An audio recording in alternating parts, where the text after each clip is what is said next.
Good evening. My name is Ron Daniels. Dr. Ron Daniels, president of the Institute of the Black World 21st Century.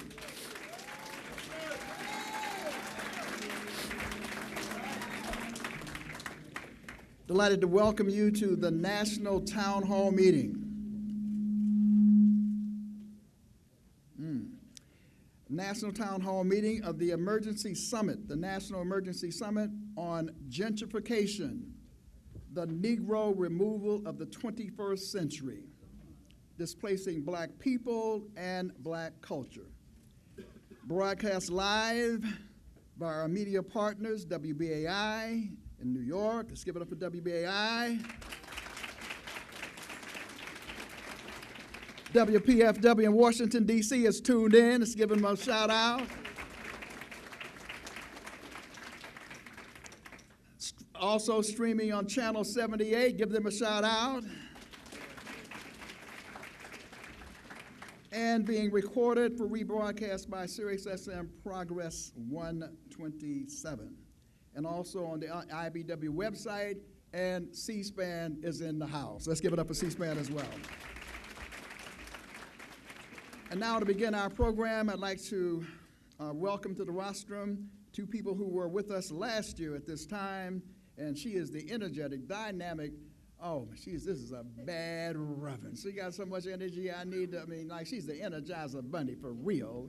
My beloved sister, Reverend Louise Roundtree, to give the invocation, followed by Imam Akil Mateen, Imam of the Masjid Sharia, President of the United Muslim Incorporated of Newark, New Jersey. The two of you, please come to the stage, and it will be followed by the singing of the Black National Anthem, led by Reverend Roundtree. All right, and if you don't know, my wife will come up and help you. So let's come on up here.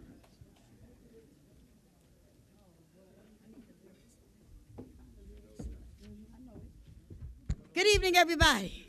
Oh, come on, we can do better than that. We're here with the Institute of the Black World 21st Century, and Ron Daniels has brought all of us together. We can do better than that. Good evening, everybody. Oh, yeah, we need them to hear us all the way down on Broad Street. We're going to do it one more time. Good evening, everybody. Yeah, that's what I'm talking. Let me be careful for this stage break. Listen, I might look like I'm 2 feet, but there's a whole lot up in here. Listen. I jump hard enough. And we have all these great panelists. Dr. Daniels, we thank you once again for coming to Newark. All of these great men and women, these phenomenal women and men of God and the community and wherever walk of life you come from. We're grateful and we're honored, and I'm honored to stand before you. To my mayor, the greatest mayor on this side of heaven, the Honorable Raz J. Baraka. Come on, let's give it up. You're in Newark. For my mayor. That's right, that's right. Now I say, praise the Lord to my Christian brothers and sisters. Somebody say hallelujah. Hallelujah. I say assalamu alaikum to my Muslim Christian brothers and sisters. Can somebody please? Okay, now that was like 3 of y'all, I know. Okay, we're going to try this call and response one more time. Assalamu alaikum. Okay, there you go. That's better for me. Now let us pray. If you will just look to heaven with your eyes closed. Father God, we come before you this evening. First to say thank you. Will everybody just say thank you with me? Thank you. We thank you for this day that you've allowed us to see. We thank you for our early rising this morning with the blood still running warm in our veins and the activity of our limbs. We thank you, oh God, because you didn't have to give us another chance to get this thing right. We pray right now, oh God, yes, we're here for an emergency town hall. We're talking about gentrification. We're going to talk about a whole lot of things right now. But God, you brought your people together to have a conversation, to give us some knowledge, to bring us together. So as we come together, God, we pray that things are done decent and in order, and that the knowledge that we get, that we will take away from here and do something with it. God, let us be united. Let us be brothers and sisters to one another. You said in your word that we can do all things through Christ that strengthens us. God, help us to identify what the all things are for us individually. And while you're doing that, God, we pray right now that all that you've asked us to do, that we do it according to your will, according to your purpose, according to your design and according to what you have for us to do as brothers and sisters in the movement. Now we pray, oh God, that you continue to be in all of us to strengthen us as you cover our city. We pray that you be beneath all of us to support us as you cover our county. We pray that you go before all of us to guide us as you cover our state. But most of all, God, we pray for arms of protection around us while you cover our country. We will be careful not to take credit for what you've done. We will not share your glory, but we will say, God, you did it. You brought us to it. You're going to get us through it. We give you glory and we thank you. In the name of Jesus, in the name of Allah, in the name of Yahweh, we have prayed in the name of our Creator, and everybody in agreement with me said, amen, amen, and amen. Now come on, put your hands together.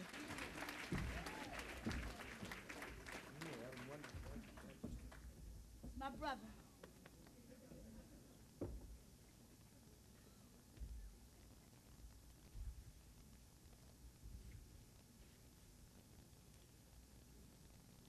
With Allah's name, the merciful benefactor, the merciful redeemer, we praise him, seek his aid, his assistance, his guidance, and his mercy. We thank him for bringing us together this evening for this auspicious occasion, coming together to glorify him. And the best way to glorify him is to serve humanity. We can pray, but when we get up off our knees, we have to stand up and do some work. Yes. We have to do God's work. Right. So we thank God for bringing us together this evening because he's the only one that's independent. He has made us interdependent upon one another in all shapes, forms, and fashions. We thank him for this wonderful gathering this evening, for the people on this panel, for the people in the audience, and it is by your presence that we are honored to be here. We ask God, the Almighty, the creator of the heavens and earth and all between, above and beyond, to bless the residents of the city of Newark with a better quality of life. The people around the city of Newark as well. We ask him to bless those, as Jesus says in the Quran. Allah says Jesus fed the hungry.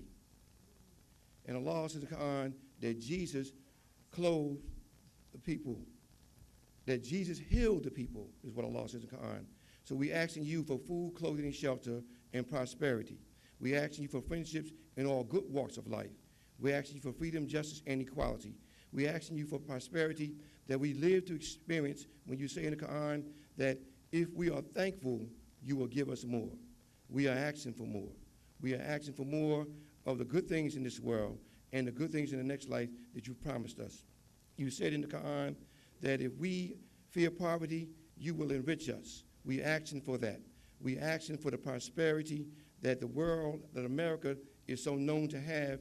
We ask for the people in the indigenous world of America and abroad to have the same things. Thank you very much. Ameen. Assalamu alaikum.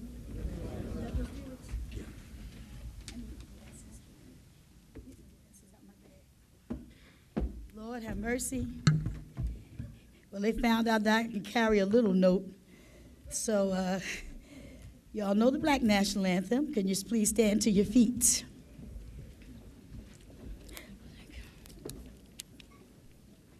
Do we have music or just sing? Come on, let's go. Lift every voice and sing till earth and heaven ring. Ring with the harmonies of liberty. Let our rejoicing rise high as the listening skies. Let it resound loud as the rolling sea. Sing a song full of the faith that the dark past has taught. Sing a song full of the hope that the present has brought us. Facing the rising Son of our new day begun. Let us march on till victory is won. Hands up in the air. Yeah. All right.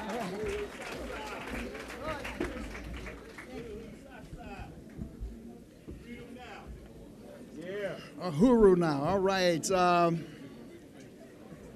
As we move forward with the program, before I bring up our next person to bring greetings, I do think it appropriate for us to reflect on two incredibly important figures in our history. Number one, just yesterday in the rotunda of City Hall, the first African-American mayor of the city and the first African-American mayor of a major city on the East Coast lay in memorial, and hundreds of people, if not thousands, passed by to pay their tributes. And so we want to remember at this moment Kenneth Gibson, the first absent or African-American mayor of the city. We should also recall that on yesterday, 51 years ago, and we were here last year on the 50th anniversary of the martyrdom of our dear beloved Dr. Martin Luther King. So we need to also just give him some love as we remember Dr. Martin Luther King. And now to bring greetings, the person who is responsible, really, for helping us to do this great event here at the New Jersey Institute of Technology, which I had not previously known about, but I know about it now. It is a wonderful facility, managed and coordinated by an incredible staff. And the person whom I came and met with, she is a former elected official. She's very conscious, very strong, and she was very dedicated to making sure this happened. And we could not have been treated better. Would you please welcome Angela Garrettson?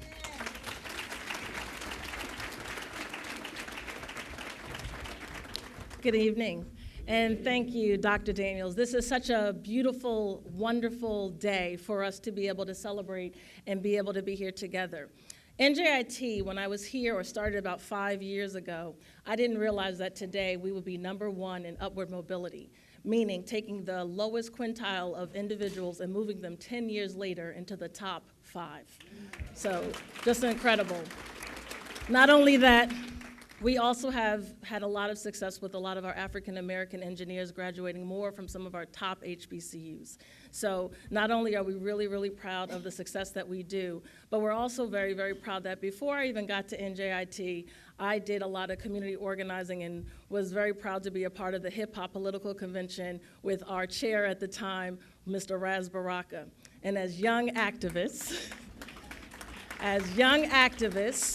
we didn't imagine that I would be at the time or become a school board member, a former mayor next to the city of Newark with this great mayor today, but also standing in institutions like this and affording opportunities for not only events like this, but not only bringing our activist issues, but our academic minds so that we can truly be here today to address issues such as this. So what we started so many, many years ago, which we were younger, we're still young, but we were younger, we are able to really be in the room at a town hall. And I just remember one of the great events we did during that hip hop political convention was an intergenerational conversation. And Mayor Baraka, look at us today. We're still doing intergenerational conversations. So I thank you on behalf of all of the team at NJIT, but also the city of Newark, my brother Carmelo Garcia, who was not able to bring these greetings, but we also served together as young elected officials in an organization that was national. But we stand together, we continue to serve, and we just want to really make sure that we are on the front line. We're not sitting down. So thank you and God bless, and thank you so much for being here. Okay, moving right along. This work is very difficult, and you have to have a partner to get it done. And if you don't say hello to your partner, you won't be able to go home and continue this work. So I just want to give a shout out to my wife and partner, the First Lady of the Institute of the Black World 21st Century, Mary France Daniels. Also want to quickly just acknowledge our many partners who work with us on this initiative, not the least of which was Rutgers University. I think that Marcia Brown is in the audience, the Vice Chancellor. Is she here? Could you stand up and give us a wave? Is she here? All right, just give it up for her. Also, just quickly, a number of other partners who worked with us on this event: Faith in Action, the Democracy Collaborative, Community Change, National Urban League, sponsors, Community Economic Development Corporation of Newark, Attorney Michael R. Discotis, Rutgers University, and Newark Alliance. Let's give them all a big round of applause for supporting this work. Now, I also want to just give all the volunteers. We had some hard-working volunteers who worked on this initiative. So let's just give them, Ross Prudhomme and all, let's give them a big round of applause. Incredible work. And we can never forget the people who do the labor. Now, my task now is to quickly give the purpose why we are here. And you know that we have returned to Newark, right? We're making it a habit of coming to Newark. That's not by accident. Oh, by the way, I just want to give a shout out to Donald Payne, all right? The former assemblyman, that's Donald Payne. Let's give him a big round of applause. Donald Payne, I'm sorry. Yes, all right. It's not by accident. We're here because at the State of the Black World Conference, we came deliberately to put a focus on Newark. A focus on Newark because we believe in what's happening in Newark. A focus in Newark because of the history of struggle here, protracted struggle, rebellion, resistance, triumph, tragedy, and moving forward. And the eventual ascension to the office of mayor of Ras J. Baraka. Yeah. I give it up. And so, but it is not just about him. And I will never forget, I was struck by his slogan, hit me. He said, when I become mayor, we become mayor. Right. And what that said was, this is a collective enterprise. This is Ujima. This is collective work and responsibility. And so there are policies being elaborated here that we think are important. Last year we were here because we were talking about a Marshall Plan, because he has called for a Marshall Plan. And we are going to work towards the creation of a Marshall Plan to get massive investment in these cities, because no matter what our mayors do, for all of the good efforts that are made, unless we can get massive resources in our community, we are not going to be able to solve all the problems. So we must fight for reparations, and we must fight for a Marshall Plan. Now, of course, this question of struggling against gentrification is not without controversy. It's complex, it's difficult. And so there are voices who may agree and disagree, and that's fine. Disagreement, as long as it's constructive and is intended to help move the process forward, it should be welcomed. It's not always comfortable, but nobody ever said it would be comfortable, right? So there has to be creative tension. And now out of that creative tension comes better partnerships, but it sharpens our analysis. It sharpens our thinking. So I just want to put that out there. This is not about a blanket endorsement of anyone. It is about an understanding that someone has the right vision, the right direction. Because where there is no vision, we know the people will perish. Right. So vision is the most important thing, and values behind that.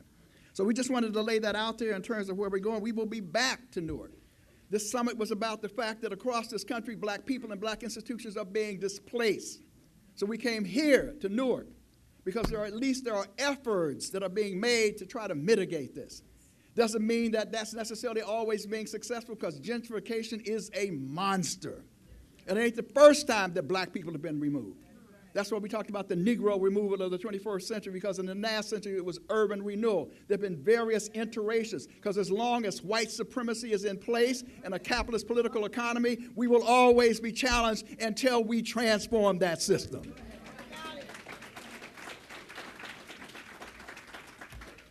So now I want to introduce a number of other people to you, because we had this summit for the last couple of days. It was a summit, so everybody couldn't come to the summit because it was a summit. But we have convened some of the most brilliant minds, activists, organizers, elected officials, faith leaders from all across this country to come and deliberate and share our ideas about how we are going to deal with this crisis, and we are going to deal with it. In fact, David Harris from the Charles Hamilton Houston Institute for race and justice from Harvard. He left. He said, you know, Ron, we came here under an emergency, but we are now emerging. Yeah. We are emerging. We will be victorious. So we want to let you know we can't introduce them all because that would be too difficult. But we just want to have all of the resource people who came from all across the country just to stand up so people can see you. Yeah. Yeah.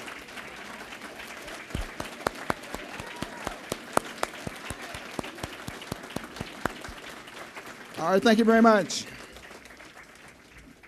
And now I'd like to introduce the panel for today, and the format is a conversational format.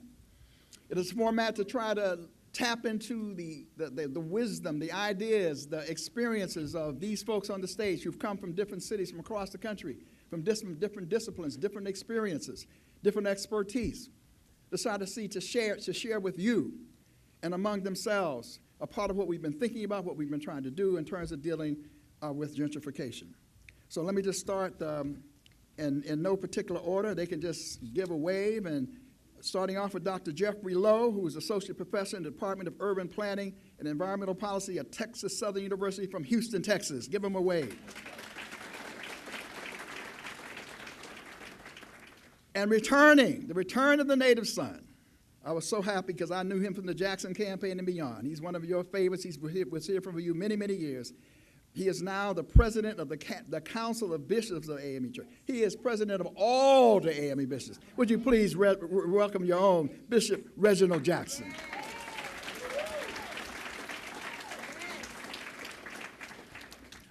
Ellen M. Lee is the director of Community Economic Development from the great city of New Orleans. Next brother needs no introduction because he's a revolutionary in office. Y'all know him well. It is Assemblyman Charles Barron from East New York. All the way from Omaha, Nebraska, the African American Empowerment Network in Omaha, in my judgment, is one of the most formidable, powerful models of operational unity I know. Would you please welcome Willie Barney.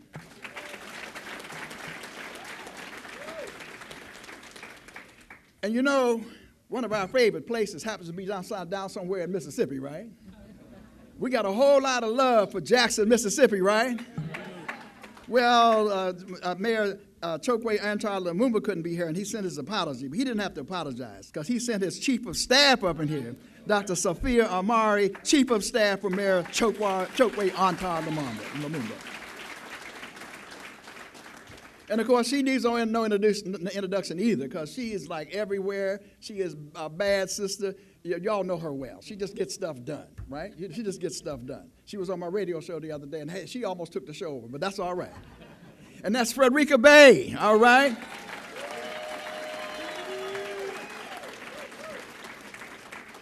And that's Wisdom, Women in support of the Million Man March. And has she been supporting the Million Man March? A great servant.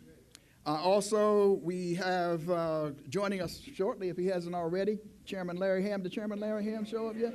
The chairman Larry Ham is in the house. And finally, another brilliant mind, one of the great faith leaders in this country, has come to join us all the way from Oakland, California. He is with the Live Free Initiative of the Faith in Action. They call him Pastor Mike. It is Reverend Michael McBride, all the way from Berkeley, California. Reverend. And last but not least, my dear friend who has been the one who has just moderated in so many things. You see him on MSNBC. He has on his radio, his own radio program. Oh, did I forget Dr. Julianne Malvo? Oh, Lord, I'm right. That's because I was a candidate get smacked. And I don't want to get smacked, right? So I was going down my list. So y'all all know her, right? I don't want to miss her. She is Black America's leading political economist and much more. The President Emeritus of Bennett College for Women, Dr. Julianne Malvo is in the house, right?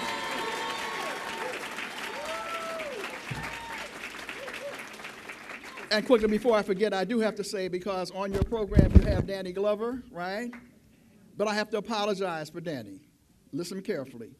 Danny was here yesterday. He was in New York planning an event for Harry Belafonte. But Danny's a film star and television and so forth, so he had to go back for a shooting. But he sends his regrets, because you know Daddy's with us. You know he loves us. But so he sends his love and respect. So let's give it up for Danny Glover anyhow. I guess I forgot another one. Oh, yeah, okay, all right. All right, get it together, Ron. And also, from the Rainbow Push Coalition, the Vice President and Chief Strategy for Engagement Programs of the Rainbow Push Coalition, Reverend Dr. Sheridan Todd Yerry from Chicago. Thank you, Reverend Dillon, for saving me from myself. And okay, now, and by the way we're going to do this is going to be a conversation. It'll be moderated by my dear beloved friend coming up. Time permitting, we will have index cards, and we'll be able to hopefully entertain a few questions. But the way we'll do it is you'll raise your hand. We'll get some index cards to you. We'll take about the first 4, see how that rolls. Because at the end of the day, at the conclusion, the most important thing is that we hear from our host, the Honorable Raj J. Baraka. So that's how we're rolling. Would you please welcome to the rostrum now to moderate this session. You hear him on Sirius XM Progress 127. Every time you turn on MSNBC, he all over the place now. So, I almost have to get an autograph from this brother, right? But it's Mark Thompson, my dear beloved friend, Reverend Mark Thompson, to moderate the conversation. Thank you. All right. God bless you. Assalamu alaikum. Hotep, Habarigani, what it is. It's good to be here in Newark, New Jersey. I was just at Reverend Sharpton's convention and had the privilege of interviewing Senator Cory Booker just a few minutes ago. And I want to let Dr. Daniels and others know I did my best to get him to change his schedule to come be with us tonight.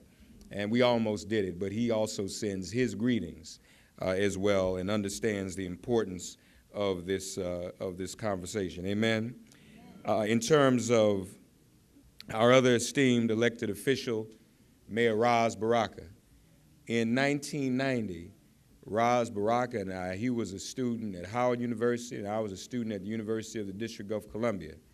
In 1990, Reverend Wilson remembers, we organized the student boycott of Virginia Beach, Virginia. Because in 1989, see, Black Lives Matter, that's a new term, but our struggle with law enforcement has been going on all these years. And you all remember what happened in 1989 with the students at Virginia Beach was a place we always went to on Labor Day weekend. So I just want to acknowledge the longevity of the mayor's relationship. We had no idea that either one of us would be where we are now. You just never know. It could have gone the other way. But God has put us in a position to continue to serve our people, and he very much so continuing in the footsteps of the great Ken Gibson, Ashe, and his father, Amiri Baraka, Ashe. So please give the mayor a round of applause again.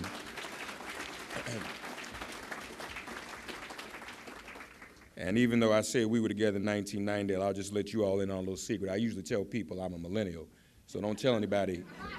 That 1990 story don't leave this room, okay? All right.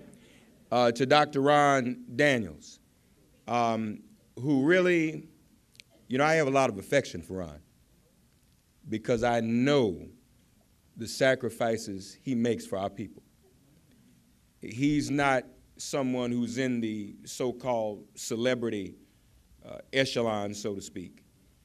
But he works so hard and tirelessly. It's really very, very touching.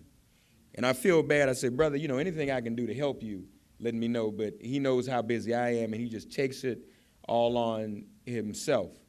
At a stage in life where a whole lot of folk just, they ready to retire and give up. He hasn't done that. He also, he himself, even though they really were somewhat peers, when Dr. Ron Walters passed away, we needed to figure out who was going to pick up the mantle, Rick, in terms of conscious and woke academia.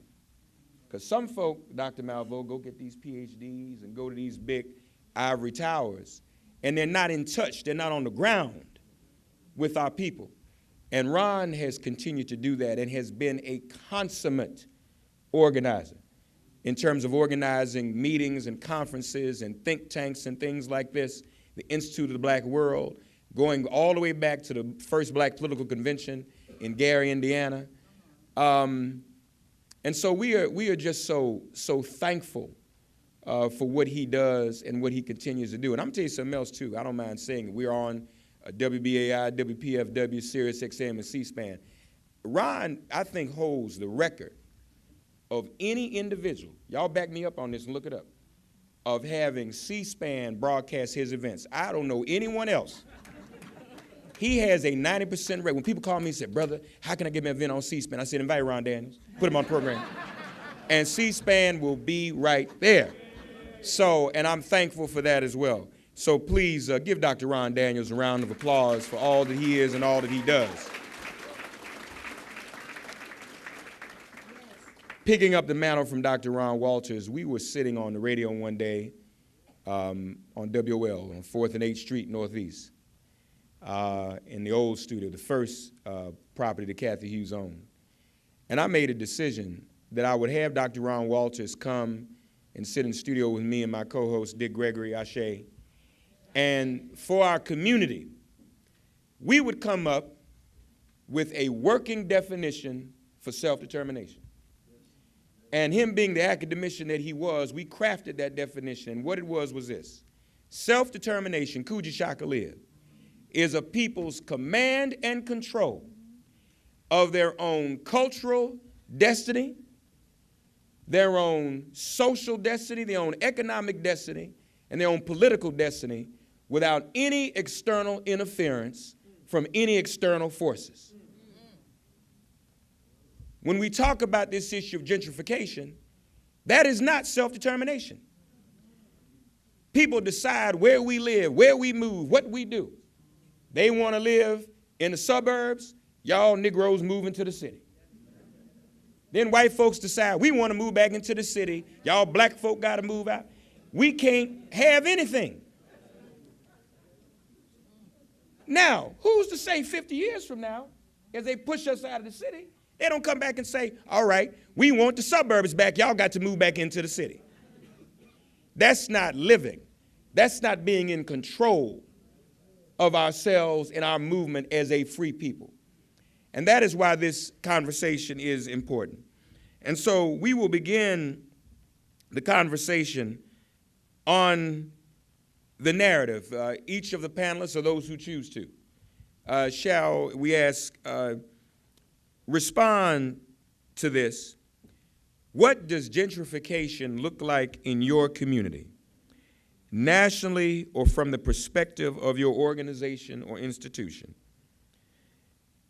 This will give us a greater picture of how this is happening. And again, this is not just for us, but for this national and international audience that is watching, because we know it's happening, but our panelists will give us even more specifics and detail on what is happening right where they can see it. So we will go down the line. All righty. Well, good evening, everyone. Thank you, Dr. Daniels, for again convening us, and thank all of you for coming. There's any place you could have been on this evening, Friday night. Could be anywhere, but you're here because you want to soak up some knowledge, so we appreciate it. Dr. Daniels actually asked me to provide some context, some historical context to this gentrification, because basically gentrification is an assault on our self-determination. But even more than an assault on our self-determination, this is something called been there, done that. You know, African-American people, we're losing. We lost. The Great Recession caused us to lose nearly half of our home ownership, caused us to lose a significant amount of our wealth, set the tone in some places for the possibility of land takeover. But understand that in the wake of enslavement, I have this computer here, not because I need it, but because there are a couple numbers that I really want you to have. In 1880, just 15 years after enslavement, black folks had $1 for every $36 the white folks had. 1890, we had more, $1 for every $26 that white folks had. 1900, $1 for every $23 white folks had. 1910, $1 for every $16 white folks had. Look at that progress, though. We went from 136 to 169, but dig this. Today we have $7 for every $100 white folk have, or in other words, $1 for every $18 that white folks have. So from a wealth perspective, from a wealth accumulation perspective, we're worse off in 2018 than we were in 1910. We were enslaved, or just out of enslavement. None of all these degrees, Mark, you talked about degrees, all these degrees folks got running around. Well, we didn't have those degrees then. 1 in 100 of us had gone to college. Many of our HBCUs were no better than, high schools, really. Did not have endowments. Our sisters, our church-going brothers and sisters were frying chickens and baking cakes for our HBCUs. But we were able to accumulate at ways that we never had before. Now, what had happened? Well, first of all, there is nothing trifling about the black community collectively. When people start talking about the wealth gap, they will tell you that we have some deficiency. We do not. What we do is we live in an era, and we have lived in eras through hostility and something that I call economic envy. When we get it, white folks want it. That's just how it goes. And so, in 1910, we had over 100 black-owned banks. Now we have 23. Now, some of it was changing in banking regulation that happened deliberately. There was a brother in Richmond, Virginia, John Mitchell. Now, he was something else. He had a F-U-R, before anybody else did. Had a Cadillac. He was ostentatious. They took his bank. They said the Negro was arrogant. They wrote it down, put it on a piece of paper. Maggie Lena Walker, in contrast, one of his contemporaries, was the first black woman to start a bank. It was called Penny Savings Bank, St. Luke's Penny Savings Bank.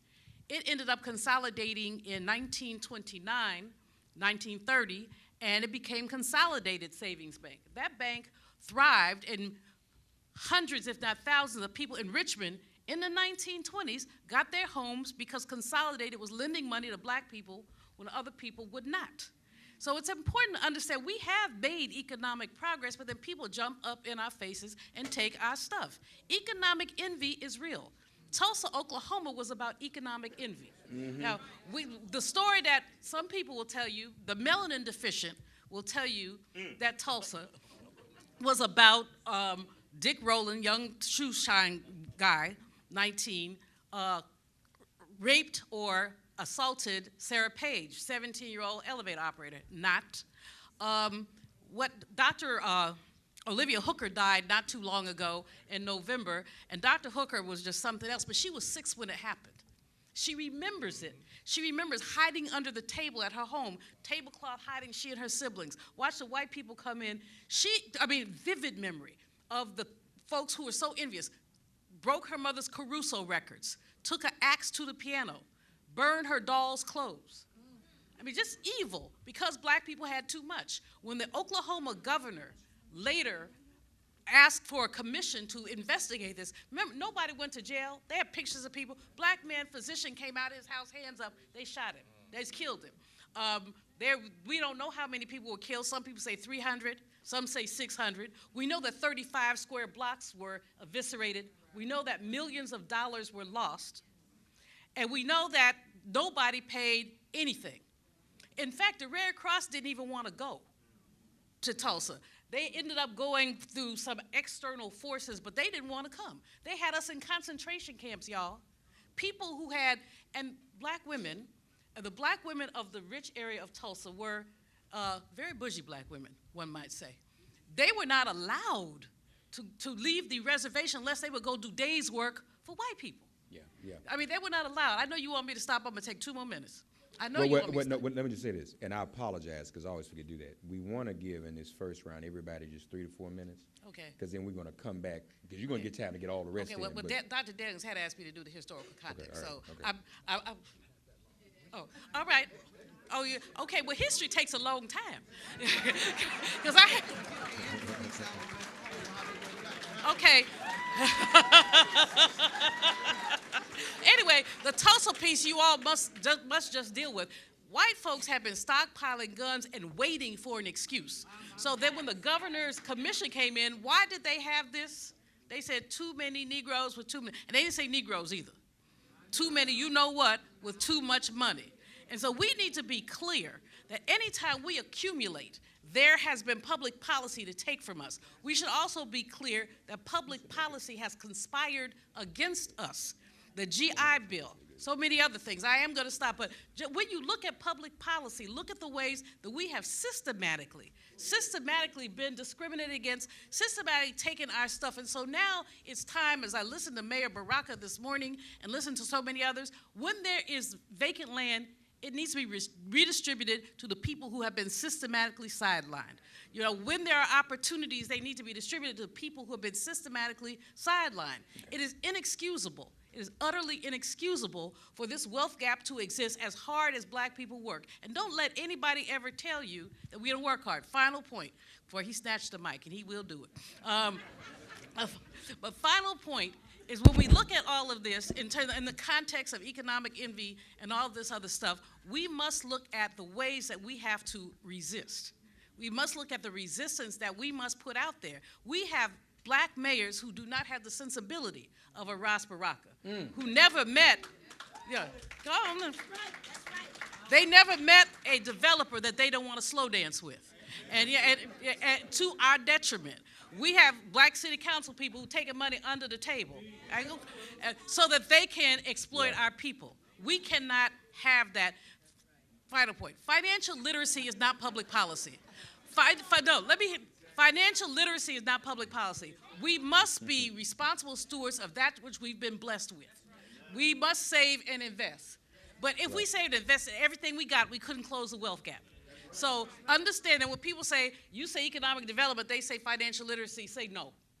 Say we will be literate, but we also want our share. Reparations now.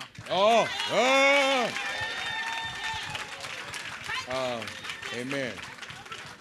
Now, again, I apologize. I should have told you 3 to 4 minutes I didn't say it at the outset. I apologize for that. Let me also apologize. Please keep Dr. Malveau's mother in prayer. All right, as she is recovering. She's going to be okay, but let's continue to lift her up in prayer, okay? Lastly, before Charles comes, our esteemed elders have come in the room, and I need to ask their permission to continue. Dr. Jeffries and Dr. Jeffries, may we have your permission to continue? All right. What does gentrification look like in your community, nationally or from the perspective of your organization or institution? We'll go down the line. Charles, on down the line. 3 to 4 minutes, please. Yes, sir. Because you'll come back, trust. I do. First, I want to say I want to take the responsibility that Dr. Daniels spoke of to provide the creative tension. And I think I'd like to play that role only because we can talk about gentrification, but there's a larger problem, and that is the problem of a racist, predatory, parasitic, blood-sucking capitalist system. And the solution is revolution. Talk. The solution is socialism. The solution is us electing black officials that are not descriptively black, they look like us, but authentically black, they committed to us. Our biggest problem in our neighborhoods is black neo-colonial puppets of the Democratic Party. That is the problem in our neighborhood in New York. So you know how we stop gentrification? How does gentrification look in East New York? In my section, it does not exist. And it doesn't exist because I got a beautiful African queen wife named Inez Barron, who's a city council member. I'm the state assembly member. So when the developers came to our community and they showed us these pretty pictures, we asked them, what is the AMI? What is the area median income requirement? Because if it's not the area median income of East New York, you are not building it in East New York. East New York is the community had the largest increase in the black population is in East New York, 13.2%. Harlem lost 14% of its blacks, 400% increase of whites. Bed-Stuy, 600% increase of whites, lost 16% of its blacks. I have the distinct honor to be able to come before you and say I actually lost white population in my community.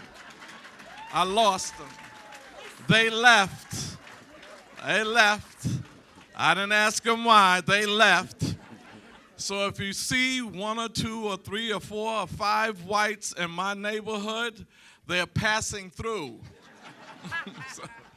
But that's on a serious note. We got 13,000 black elected officials in this country. We've had mayors, we've had governors, we have city council members. We need to get radical, revolutionaries elected. We need to get people that are really committed to us, because just having a black face in a high place doesn't mean anything. Even if you are the president, even if you are the president, they said don't mess with the black president. When you don't mess with black leaders in high places, we are in a difficult situation. We got to deal with it, because if we don't, now I'm going to say this and then I'm going to run out of here. One of the good things about having Trump is all of y'all are angry. If you would have had somebody else, you would have thought you made progress. And you would have been cool. This fool is disrupting the whole world. Everybody's angry with him. So it provides more impetus for the movement. If Hillary would have been elected, y'all would have been saying, wow, we got a woman elected. You'd have thought you had some progress, and you would have went to sleep.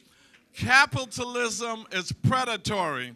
And if you go for what they call the compassionate capitalism, that's an oxymoron, but compassionate capitalism is you get a $15 minimum wage and some food stamps. Compassionate capitalism is you get a few jobs and a few programs for your community, but it still provides the impetus for the rich. It still exploits, but like Malcolm said, you suffer peacefully because you have the wrong people in power. I have more to say later, but stay ready for the revolution, because that's the only solution.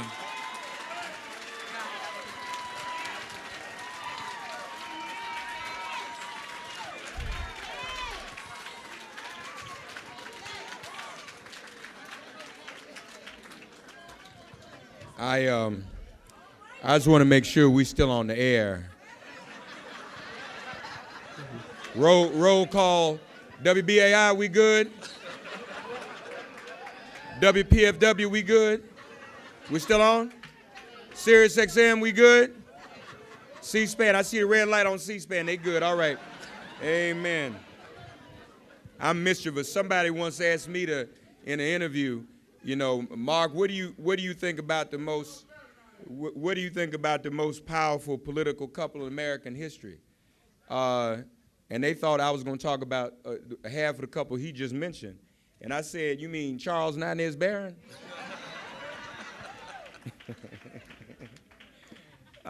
What does gentrification look like to you and your community and the institutions you serve? Amen.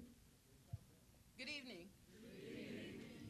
I bring you greetings from Jackson, Mississippi. Amen. Yeah. On behalf of Mayor Chokwe Antar Lumumba. Yeah. And I'd like to say that he is not one of those Negro politicians that we've referenced earlier. Mississippi, in Jackson, we're in the process of rebuilding. Mm-hmm. We're in the process of rebuilding a city that has been exploited and divested in for decades, even with black leadership. But so even though we don't face gentrification the way many of our other urban areas are facing it, we understand that as soon as we rebuild it, we will have to address it. Our mayor often makes the statement that we will not move our people from one state of misery to another. And that's essentially what gentrification is. Our commitment to our people is involve them in their government.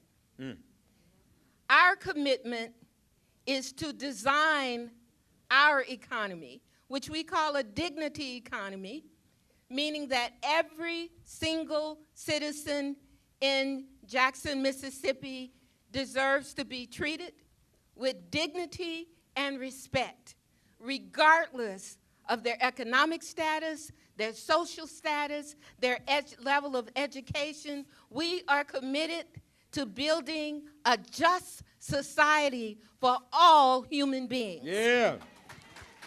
And in building that just society, we understand the relationship that we as proprietors, as elected officials, the role that we have to serve. We have to serve the role of servant leadership. We are servants. Yeah. We are servants of the people. We understand that so often we don't listen, especially when we get elected or we have the doctors, you know, the letters behind our names. We often think that we have the solutions. We have come to understand that we cannot craft solutions unless we craft them in concert with the people who put us in office.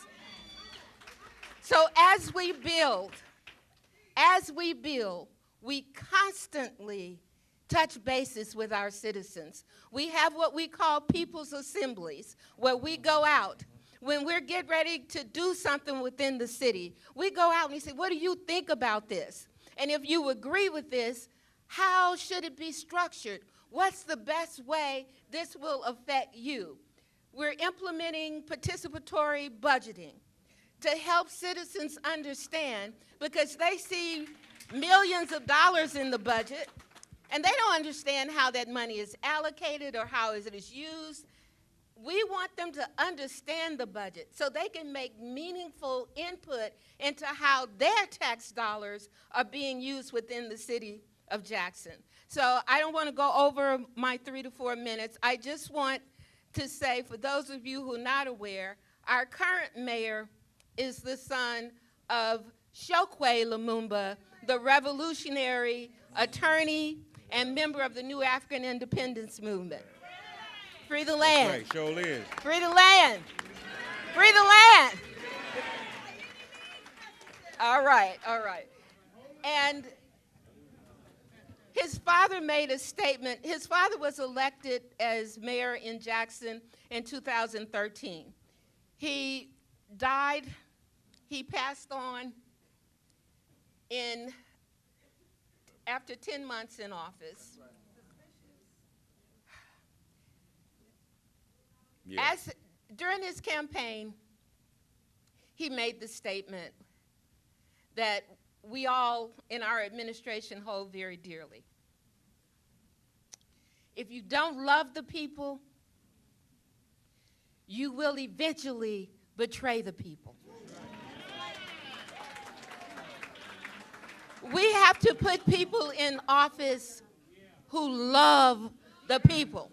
That's right. That's right. And we have to hold them accountable, because power is seductive. Power is very seductive. So we have to make sure that those of us who love the people, that we elevate to these positions of servant leadership, are held accountable, held close to us, so that that love can continue and we can craft freedom and self-determination together. Thank you. All right. Free the Beautiful. land. Free the land. Chokwe, again, his father, Ashe, Brother Chokwe Lumumba, his son said to me that we can take Mississippi back. that black folk can govern, and we're just like the sister tried to do in Georgia. We can take Mississippi back. All right? Please, gentrification from your perspective. Well, thank you all so much for having me here. My name is Ellen Lee. I'm here on behalf of Mayor LaToya Cantrell of New Orleans, the first female mayor of the great city of New Orleans in 300-year history. She is amazing. She is a community organizer. That's her roots. The work that she did in her neighborhood after Katrina, organizing that community, fighting for resources to bring that neighborhood back. It was one of the neighborhoods that those planners said would not be able to rebuild. You're too low-lying. You have too much water in your neighborhood. And she said, I'll be doggone if that's going to happen, not today.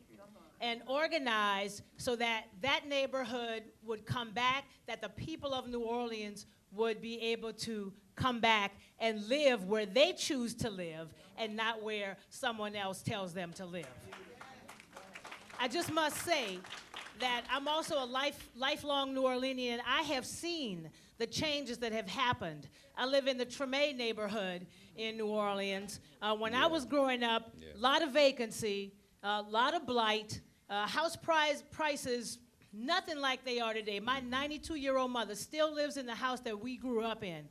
And when she tells me that prices in that neighborhood, and I know some of y'all on the East Coast, this is nothing, $250,000, $300,000 for a house in the neighborhood I grew up in, I can't believe it. Right. But I tell her, first of all, do not open the door when people come knocking. And the second thing is, we are not selling the homestead. That is the homestead, and we're holding on to that land. That's right. But for us, gentrification looks like families who, at the wages they're currently making, have to work over 100 hours a week, would have to work over 100 hours a week to be able to afford living in New Orleans. It means that if you're not making that minimum wage, what you would need to be making is $22 to $25 an hour to be able to afford to live in New Orleans. And for those of you who have been there and come and experienced our wonderful hospitality, our food and music, like in the joie de vivre, like no place else really, with all due respect to my folks here, but like no place else, it don't pay $22 an hour or $25 an hour. And so imagine the hardship on people. Downtown in New Orleans, I've lived there my whole life. I have never seen downtowns being developed in the way that it has. Nothing affordable, very little affordability in downtown where people could be actually close to the jobs that they have. But we didn't have policies in place to make that happen when we were trying to rebuild after Katrina. Katrina, which accelerated the gentrification in New Orleans, and because as government officials, we have to take responsibility for our part in doing that. Yeah. Yeah. You know, we have to hold ourselves accountable for the role that we played in that. So what that also means for us is that people are being pushed out from the inner city and other parts of our city into the outer areas of the city. That's not cool, but it might be all right if we had great public transportation to get people there. It might be all right if we had other services in those areas. So that's what that's looking like for us. That means our service economy is being compromised. If I can't get to work and I'm an hourly worker, then now I'm in trouble when my bus is late. And I may lose my job because my bus is late. It's the things like that. It means for us literally our culture. So when our musicians and our artisans cannot afford to live in the city that they create, we got a problem. Yeah. And we'll talk about what we're doing, but that's what gentrification looks like in New Orleans. Amen. Thank you. Thank you. She mentioned a black woman mayor in New Orleans. Amen? Amen. And we just had another one in Chicago, didn't we? Yes. So the sister's coming on strong. Okay, brother, please. I left New Jersey in 2012 and said I was going to Georgia. Specifically Atlanta. I was going to be quiet. I was not going to get involved in fights and all this stuff, and I was going to enjoy my life. And sure enough, nothing changed. And I have discovered that the problem of gentrification and some other evils which blacks face are intentional.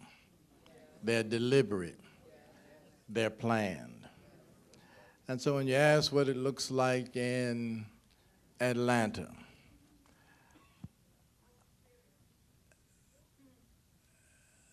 they just built Mercedes-Benz Stadium, hosted the Super Bowl on the west side of the city. Gleaming, beautiful structure. The west side of Atlanta, heavily low income, unemployment high, people are struggling. It's also where the AU Center is located. There is a Herculean fight now because developers want to take over the west side of Atlanta, and their intent is to move out the population that lives there now. And so we're in one, I almost said something else, heck of a fight to keep that from happening. And it wouldn't have been so bad if it was just there. But we just finished a major fight because the state of Georgia had the audacity to think they were going to take control of Atlanta's airport. Atlanta's airport is the busiest airport in the world. Atlanta is a mecca for blacks because of the Atlanta airport. Maynard Jackson, with development of Atlanta airport, he's the one who made Atlanta the hub that it is. And so Atlanta is a major hub and mecca for black life. It has $34 billion of revenue generated. Black businesses thrive in the city of Atlanta. Their attempt to take over Atlanta Airport has nothing to do with corruption. It's about getting their filthy hands on $34 billion. It's about dismantling the black middle class. And Assemblyman Barron, I wish I could say what's happening in New York was happening in Atlanta, but the white population of Atlanta is increasing. Black population of Atlanta is decreasing. And so when you ask what gentrification requires to be defeated, as I said in New Jersey, I say again, nothing changes without pressure.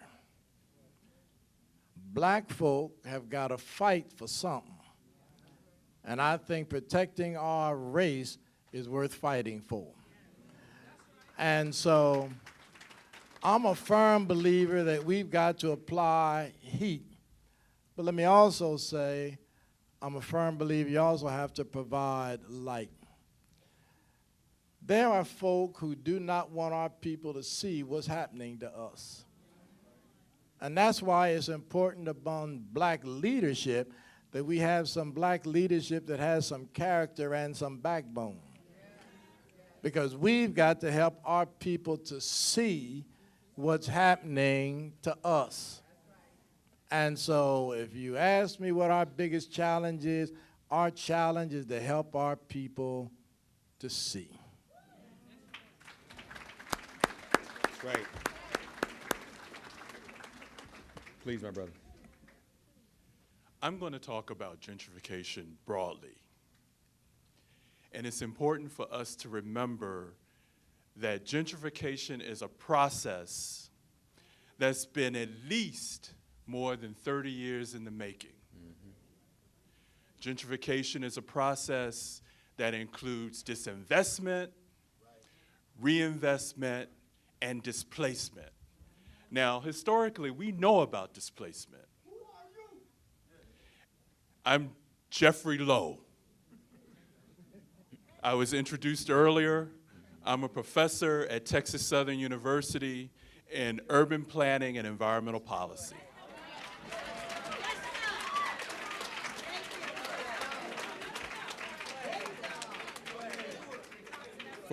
For the record.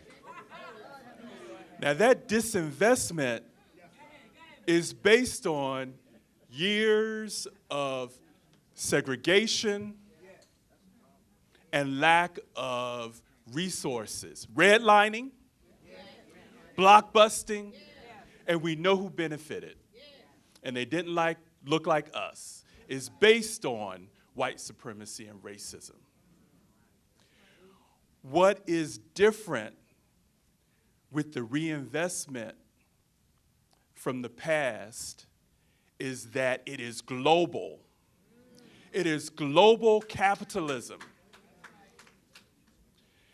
We have Brazilians, Asians, people from all over the world. They do not hold our values. They are not concerned about our improvement of quality of life. It is all grounded in capitalism, and all they're concerned about is making a dollar. You cannot, and I'm talking globally, in most of our communities, you cannot go into, talk about gentrification, for example, in Harlem or Morningside Heights, and not talk about white people who can no longer live on the Upper West Side. They're being pushed out, and they're pushing us out, right? And it's all about making the well-to-do more wealthier, and it is global. And it is global. And so the displacement that we see happening, living in communities where housing value across the country, and most black communities, is now 4 and 5 times higher than it's ever been, right? It is because of that global investment. And our public officials are letting it happen. Our black middle class are letting it happen. And we have to hold ourselves accountable. We're complicit in it because we didn't keep pressure on them or put pressure on them to do anything different. And until we put that pressure on them and make the policy changes, and it's global, that's the emergency that we're talking about, and that's the emergency that we need to address and take immediate action. All right.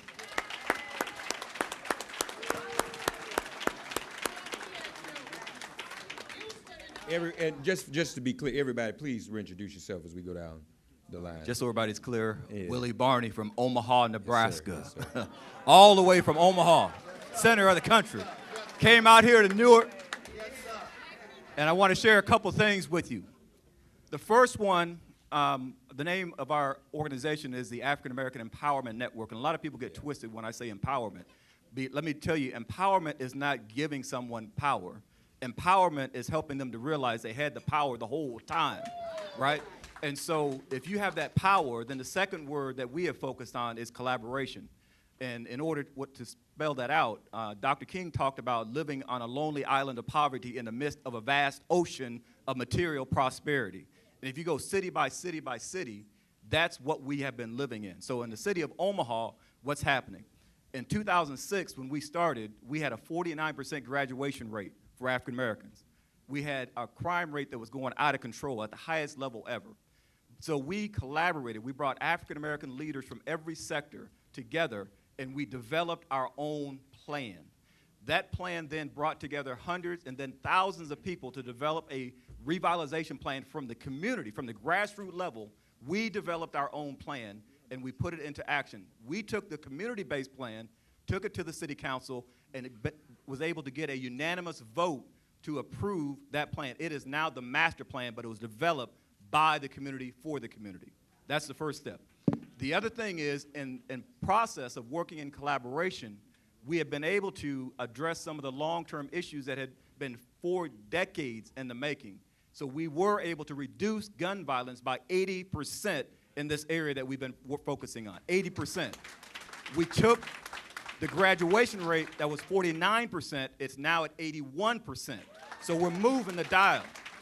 The other thing is the unemployment rate was 25%. We've been able to bring it down to 7%. It's not where it needs to be, but we are reversing those trends. Now we come to the third word, which is ownership.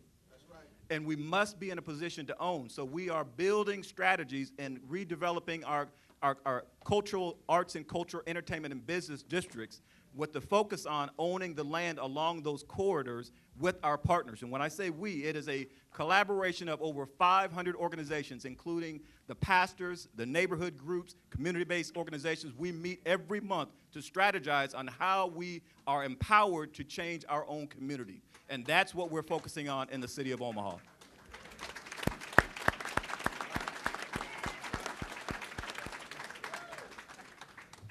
I'm Sister Frederica Bay from Women in Support of the Million Man March and the New Jersey Coalition for Due Process of Law.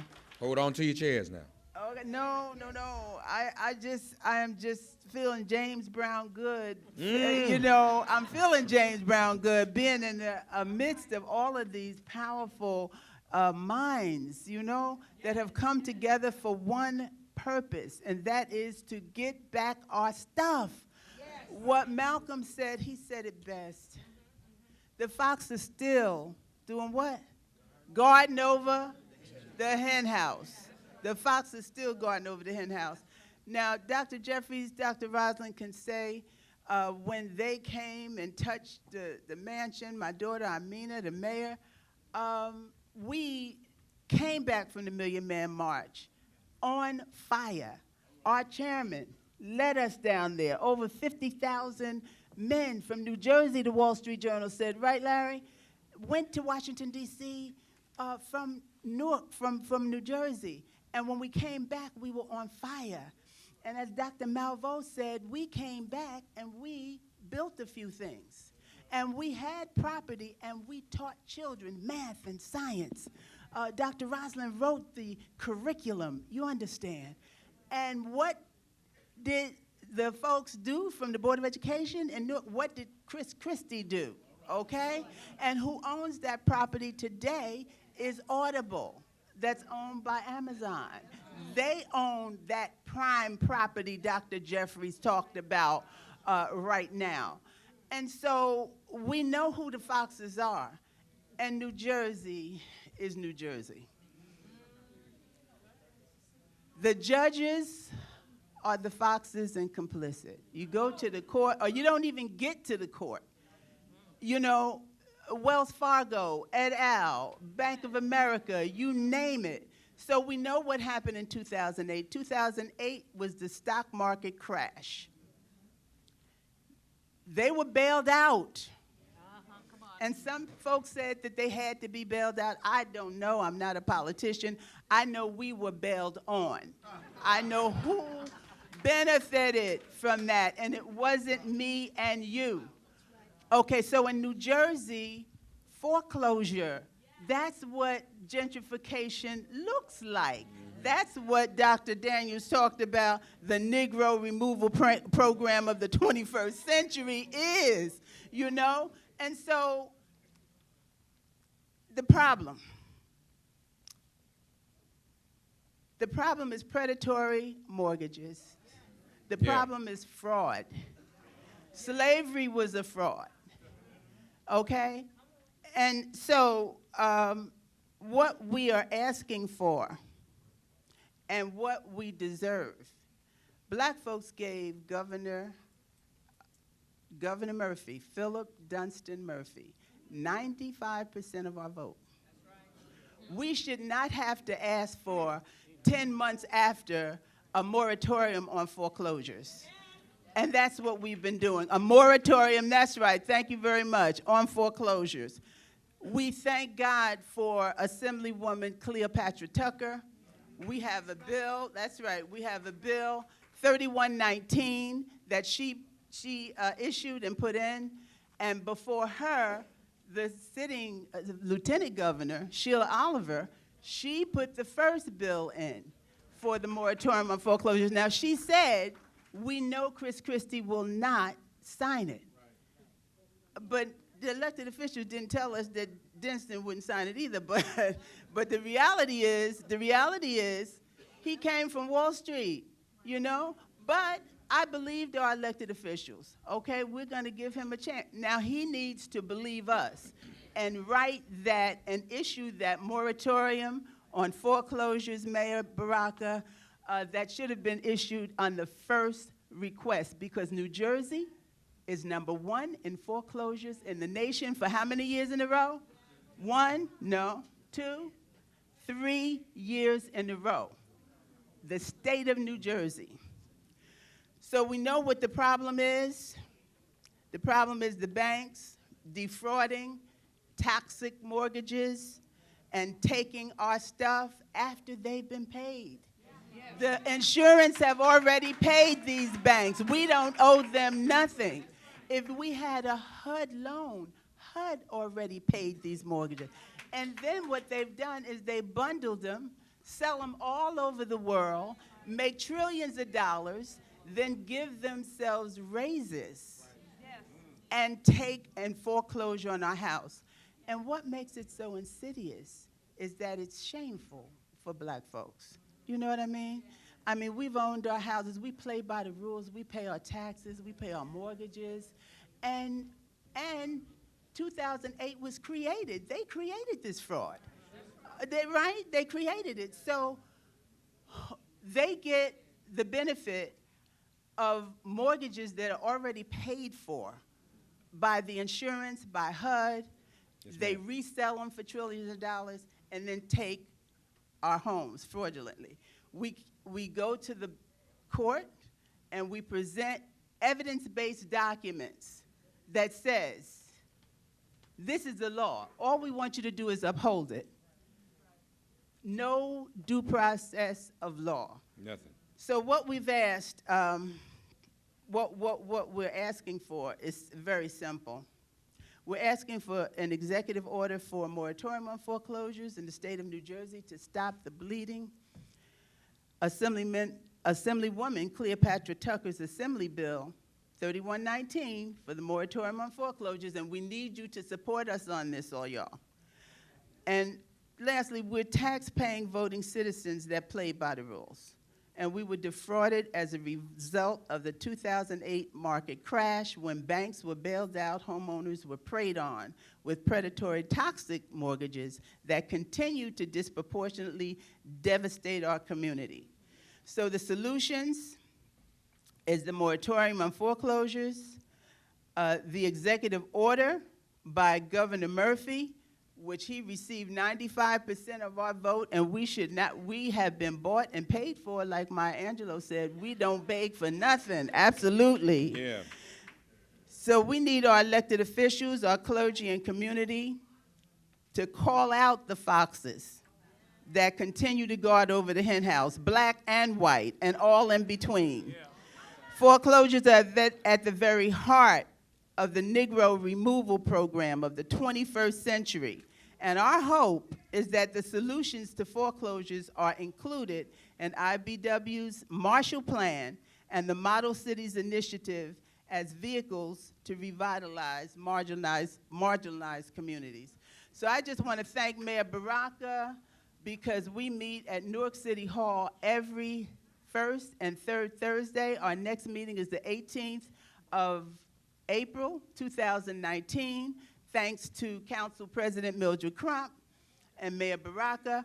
I want to again thank our chairman, Larry Ham, for putting us on fire when we came back. And all of the brothers who went to the Million Man March, just stand or raise your hand, because you inspired us so very much.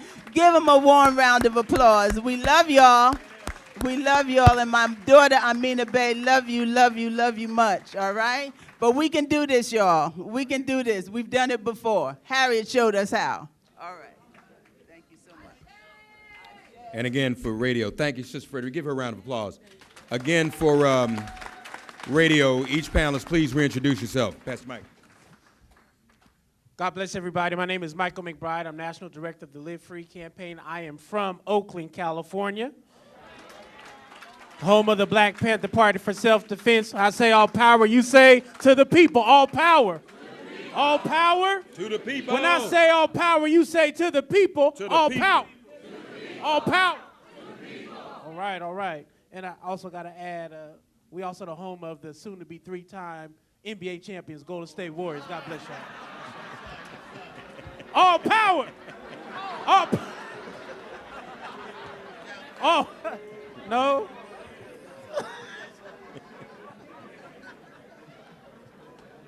Three ways that gentrification. We've been a long time coming. Somebody say amen. All right.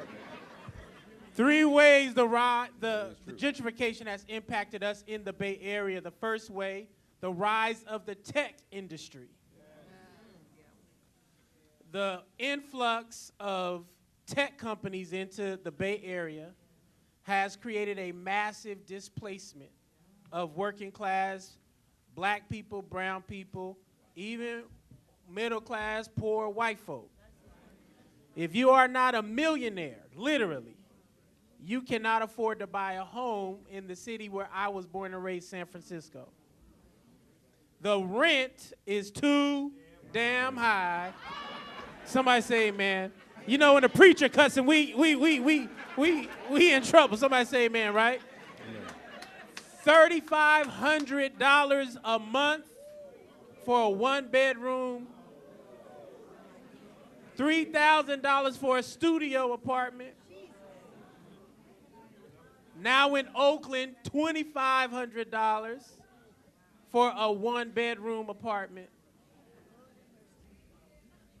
Rise of the tech industry has created such wealth inequality that literally no one can afford to live there. If you did not have an apartment or a home before 2012, you cannot come into Oakland, San Francisco, or the Bay Area without at least $120,000 income, two working or single income, and afford apartments. Certainly can't buy no home. Rise of the tech industry. Second way it shows up, the failure of governance by racist white progressives. Everything I learned about white supremacy, I learned from white progressive people.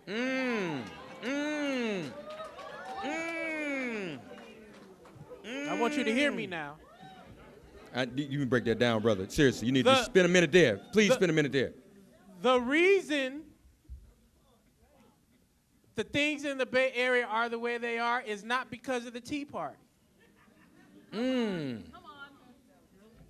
Progressives have governed the Bay Area for decades.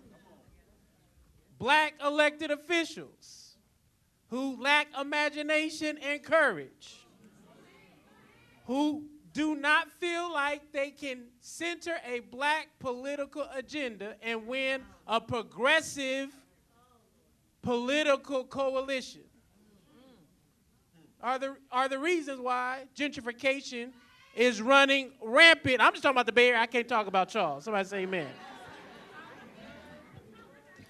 Weak black religious institutions and cultural organizations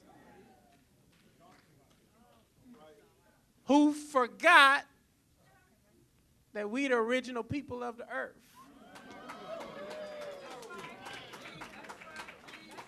And would rather serve a blonde-haired, blue-eyed Jesus than the dark-skinned Palestinian Jew who was born in a hood called Nazareth, unjustly arrested by the criminal justice system of his day, and executed by the empire. That Jesus, somebody say that Jesus. That Jesus. They don't know who that Jesus is.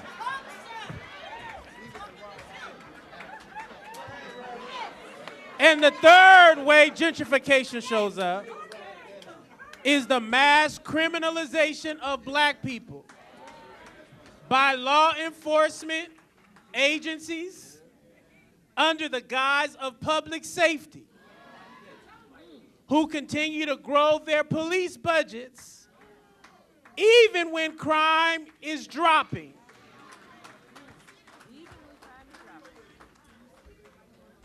So I tell folk all the time, the progressives are not the champions of black political or black people.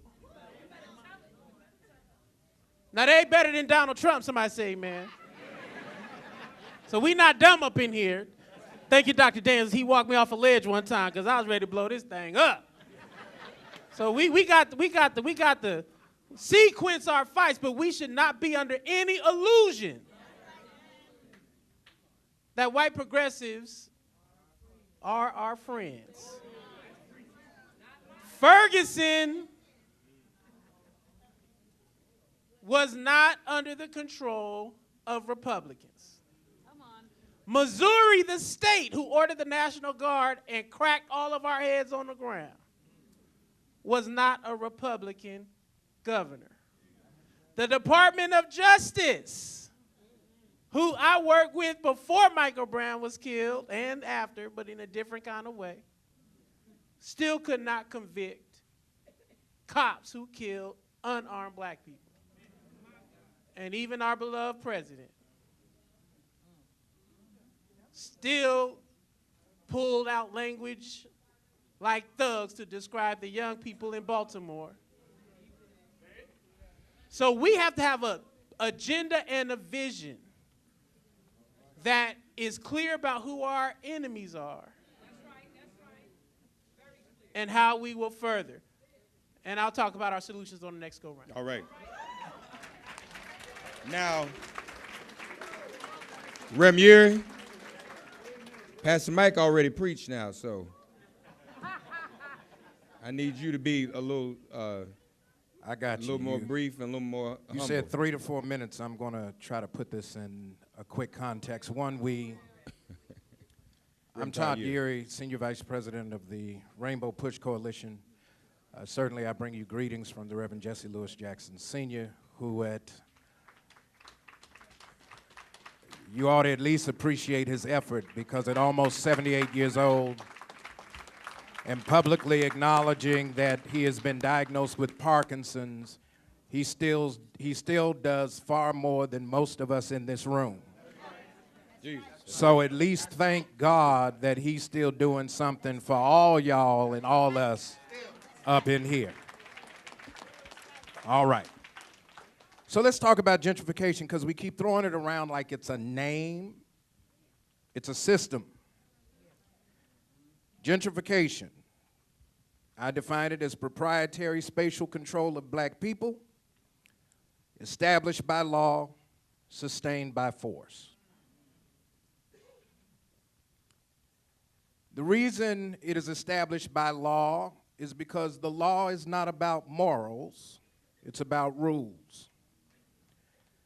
And so we bring our value system to the table and we plead with the plantation owner, do the right thing, but do the right thing is a Spike Lee joint. It's not a political philosophy. So we have been, to tag another Spike Lee joint, but Brother Malcolm's reminder, we've been bamboozled. And so in order to be ourselves, we think as black people, we got to put on black face to become acceptable. And then when white people put on black face, we too stupid to be outraged, as if somehow or other they can make it acceptable at any time in history that the mockery and ridiculing and caricaturing of black people is somehow acceptable. Here's what I will say gentrification looks like where I pastor in Baltimore City. It's not the home of The Wire. It's the birthplace of Thurgood Marshall. It's the home of Perrin Mitchell. Cab Calloway, one of the finest arts districts to be found outside of Harlem, New York, running right down Pennsylvania Avenue. Our problem with gentrification is that it looks like a bad attempt to play Monopoly by checkers rules.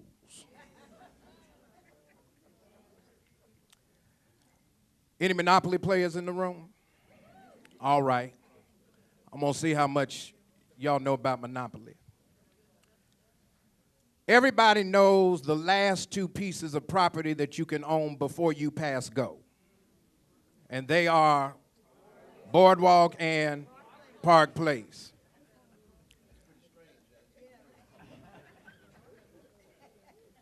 I'm going to see what else you know. How many of you know the first two places after you pass go and collect your $200 paycheck?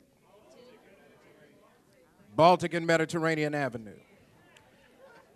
Now, while we are picking pieces, trying to figure out who's going to be the thimble, the dog, the cat, the cannon,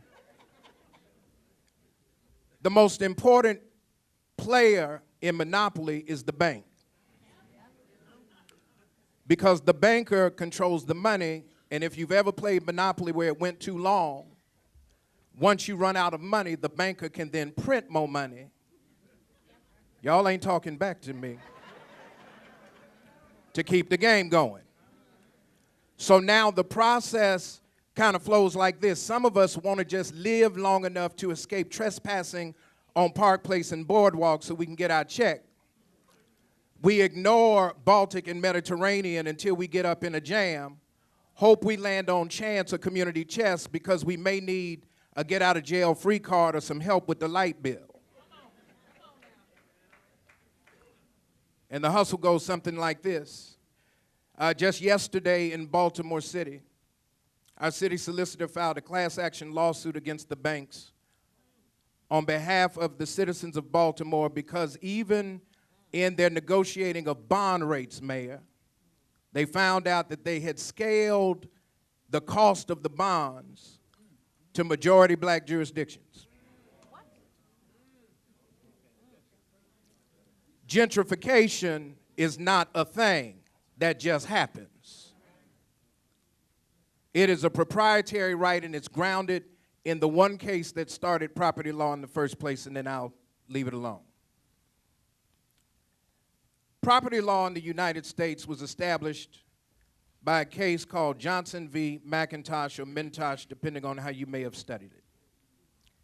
There was a transaction where the indigenous people had transferred a piece of property to someone absent a piece of paper called a deed. There was another transaction about the same piece of property, but because there was paper attached to it, there was a fight over who rightly owned it. When the court made a determination of who had the legal interest in the parcel, they argued that the deed, because it was established by rules, not morals, had determined that the second buyer was actually the legitimate owner. And the second owner could then claim it because, here it is in the ruling, the right of conquest inherited by this country tied to its birthright from England allowed that the arbitrary establishment of rules to spatially control land and therefore the people on it, because if you're not on the property with permission and you don't own it, you're trespassing, has now led to a system where now gentrification is keeping you Negroes in the side of town where you're supposed to stay, because if you get caught on Park Place or Boardwalk without permission, your ass going to jail.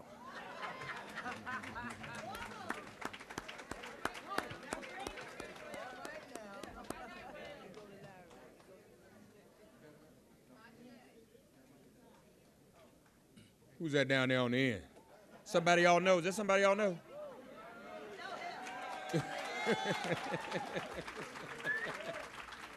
Does he look familiar? Power to the people. Is it on? Can you hear me? Yeah, it's on, doctor.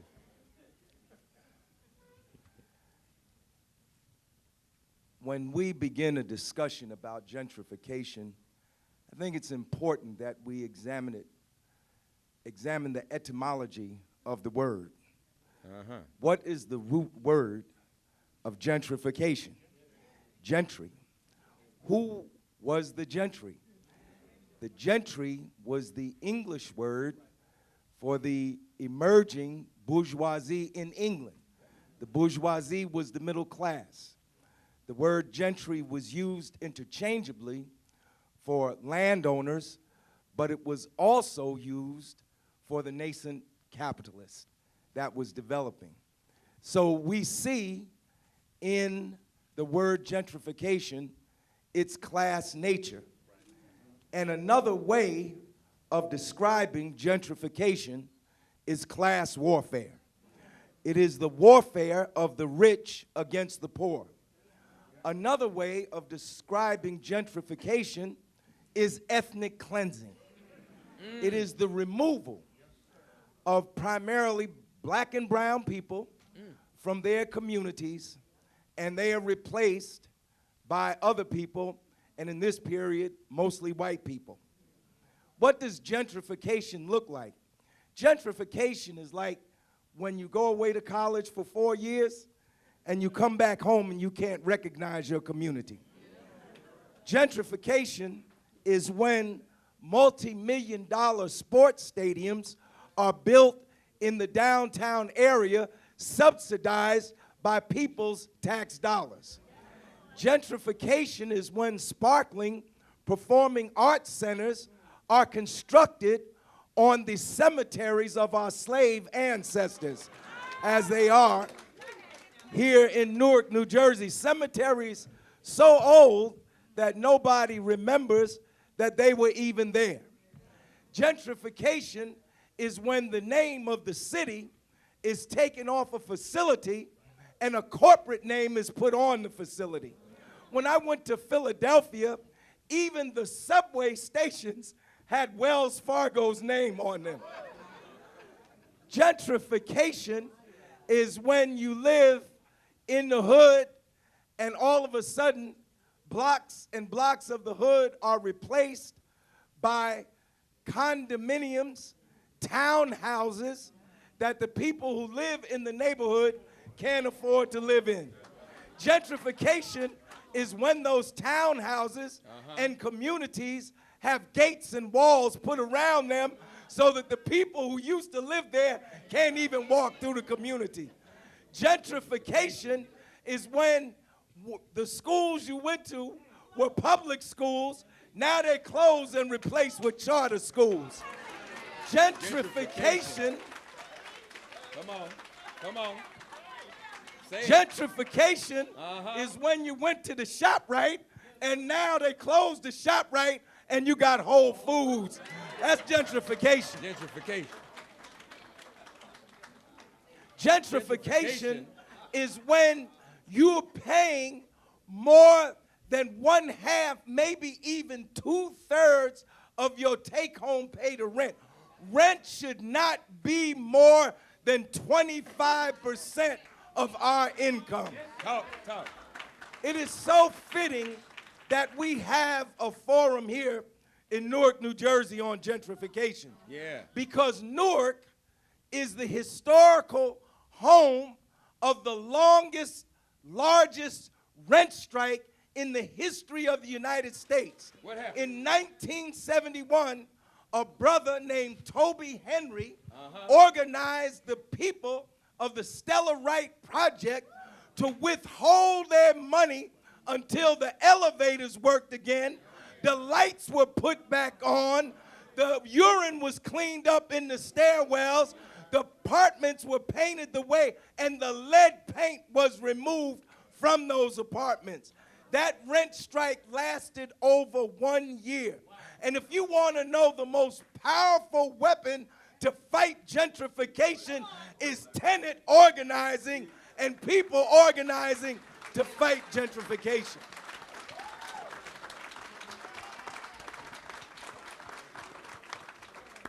How do we fight gentrification? Well, you have to start from the right perspective. And what is the right perspective? That housing is not a commodity simply to be bought and sold in the marketplace. Housing is a human right for all people. All people have a right to decent housing and affordable housing. How do we fight? I agree with Charles Barron that we need a revolutionary transformation. Yesterday was the anniversary of the assassination of Dr. Martin Luther King. And if you read Dr. King's 5th book, Where Do We Go From Here? Chaos or Community, in the chapter called The World House, Dr. King says what?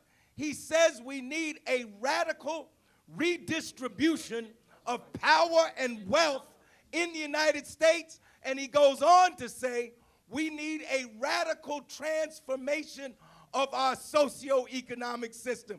That's a fancy way for saying we need a revolution. So we need a revolution, but it's going to take us a while to get to the revolution. In the interim, we must fight for short-term reforms. Now, I know a lot of you middle-class people in here don't care about Section 8, but a whole lot of our people get Section 8 subsidies.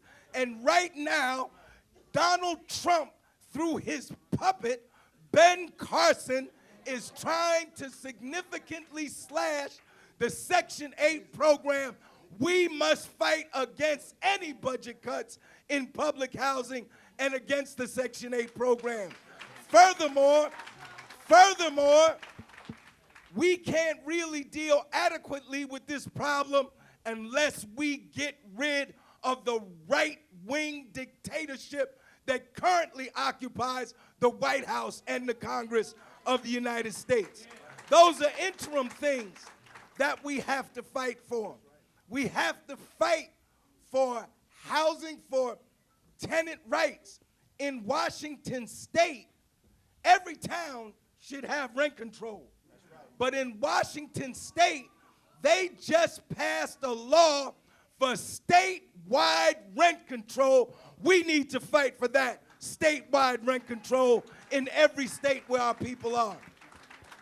Now, I know some people don't like to hear this because it means we have to intervene in the economic system. We have to intervene in the capitalist system. But I'm down with Brother Malcolm X. What did Malcolm X say? Find me a capitalist and I'll find you a bloodsucker. What did Malcolm X say? That capitalism cannot exist without racism. And racism and capitalism are the two main forces that are driving gentrification. And let me finish up. As the brother said, gentrification didn't just start. Gentrification, contemporary gentrification, started after the uprisings of the 1960s. That's when it started. Gentrification was when they ran the interstate highway through the black community and removed half the black community. Gentrification was when they ran 78 through the South Ward. Gentrification was when they ran 280 through the South Ward. Gentrification is when they tore down half of the black Central Ward to build a university hospital. That's when it goes back. But how do we fight gentrification? All right. As Brother Barron said, we need to elect revolutionary elected officials. But I tell you this, we need to build revolutionary organizations to hold those elected officials accountable. We just laid Ken Gibson to rest, but Ken Gibson came out of a process. 2 weeks after the uprising of 1967, there was a Black Power conference in Newark, New Jersey. A year after that, there was a Black Power convention at West Kenny Junior High School. A year after that, there was the Black and Puerto Rican Convention of 1970. And out of that came the Community's Choice team, and Ken Gibson was the mayor and got elected mayor. That was Black Power. We need to go back to this convention process like we did in Gary in 1972. We need a black political agenda that includes a fight against gentrification and an economic bill of rights for a living wage, for housing as a human right, for health care for all, for an end to student debt and free tuition. Power to the people. All right. Larry Ham. All right. I'm going to call on, at Dr. Daniels' request, several individuals to talk about solutions they are implementing, solutions that are working. First of all, from Texas Southern again, Dr. Jeffrey Lowe. Talk to us, if you would, about some solutions. Solutions. And let me bring this to a spirit of process and public policy. And I would like to talk about this in a spirit of process and policy. And being in New Jersey. 3 minutes, by the way. Oh, 3 minutes? Yeah, let me just reiterate. Yeah. All right, I'll be quick. Given the level of corporate and global capital that's driving gentrification, and they're really reconfiguring and redeveloping urban space, all right? Because that's where they can maximize, not only absorb capital, but maximize it. It's greed. It's greed. And I believe that many of the solutions have to be outside the realm. We need to begin to think of solutions outside the realm of capitalism, right?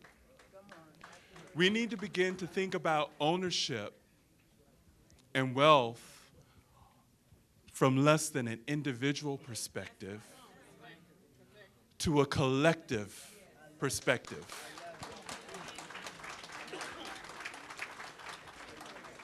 In this part of the country, we have cooperatives. In many parts of the country, in many black communities, we do not. They don't know what co-ops are. They haven't implemented them. They're not familiar with community land trust. These are institutions that not only move us closer to the availability of affordable housing, and hopefully in this country, housing as a right, but they also build democracy, right? Because in the process, it's collectively owned and controlled. So that's one way. And what that requires, when we think about our culture, and I'm going to bring the church in this for a moment. Quickly, please. We need to begin to think about what stewardship really means, right? We have a responsibility, not just to ourselves, but to the generations that are coming after us. That's right. To make it better. All right. And finally, because this is an emergency, I believe that we need to go back and demand, and collectively demand, from our local governments, because this can happen at the local level, that we demand that anytime a development is happening in our communities and cities, there must be a racial assessment, a racial impact assessment that happens. Already we have an environmental impact assessment that's required for anything that has federal money, and in most places, in most local places, before they do development, an environmental impact assessment happens. We need to do the same thing and ensure the same thing happens in our communities to ensure that any development that happens makes it better for those of us who are already in our communities. Thank you. Dr. Jeffrey Lowe, Texas Southern. Next solutions from the Director of Community and Economic Development from the City of New Orleans, Ellen Lee, please. Hi, thanks. I'll say a couple of things that our mayor is fighting for. We talk about fair share, hashtag fair share. And so I'll give a couple of examples. So when our New Orleans economy is still largely dependent on tourism, we need our hashtag fair share of the revenue that's generated from that industry so that we can support and invest in our neighborhoods and our people. If we are renewing a tax, an existing tax that is disproportionately benefiting one institution, we need our hashtag fair share to distribute that same tax in a new way that provides resources to take care of our parks and our recreation centers in all parts of the city, so that even for people who don't want to live downtown, they still have the quality of parks and facilities that give them that same quality of life. Mm-hmm. And when developers, if they don't want to have affordable housing in their communities, that's not cool, but we need our hashtag fair share of other resources that you're paying into our affordable housing trust fund so that we can build that affordable housing in other places in our city. That's some of the things our mayor is working on.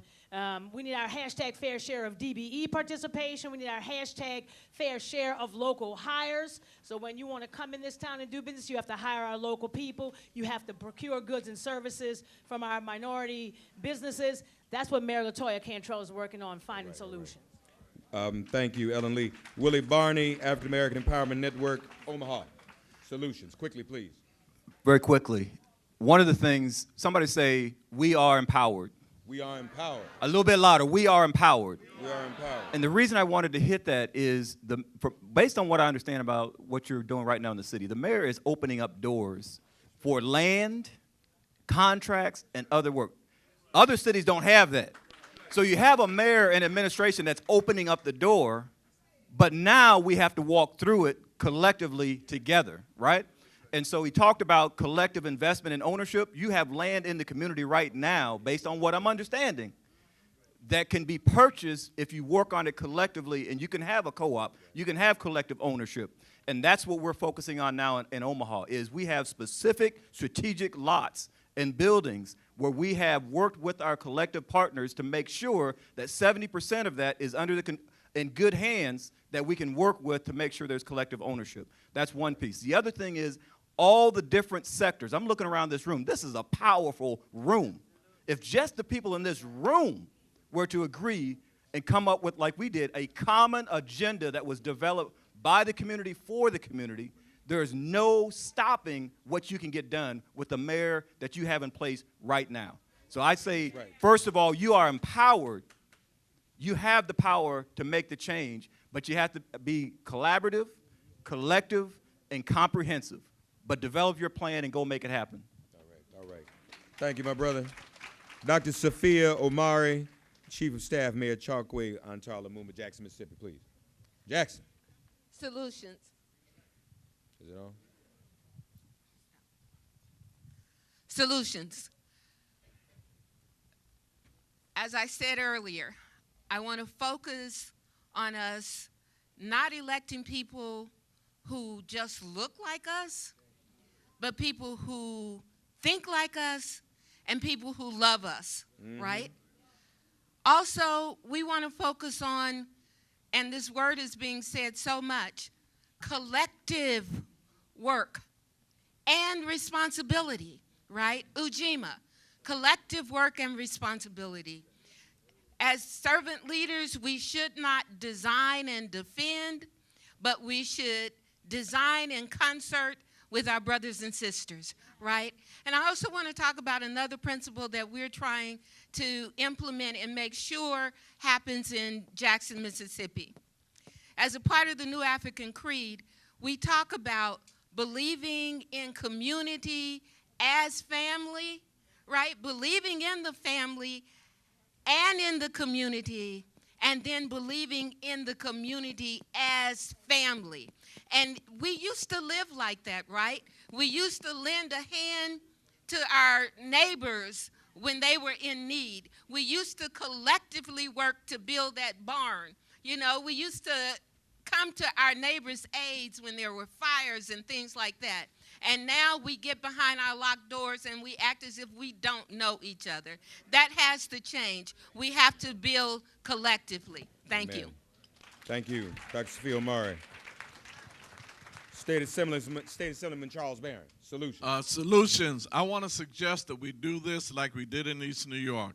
We started an organization called Operation Power. People organizing and working for empowerment and respect, because it's the masses, the people that make history and revolution. And what we did is we challenged the entire Democratic Party club, because those Democratic Party clubs control every black community in East New York, in New York City. So what we did, not only did we win the city council seat, we also won the assembly seat, we won the female leadership, the male leadership. We control the community board.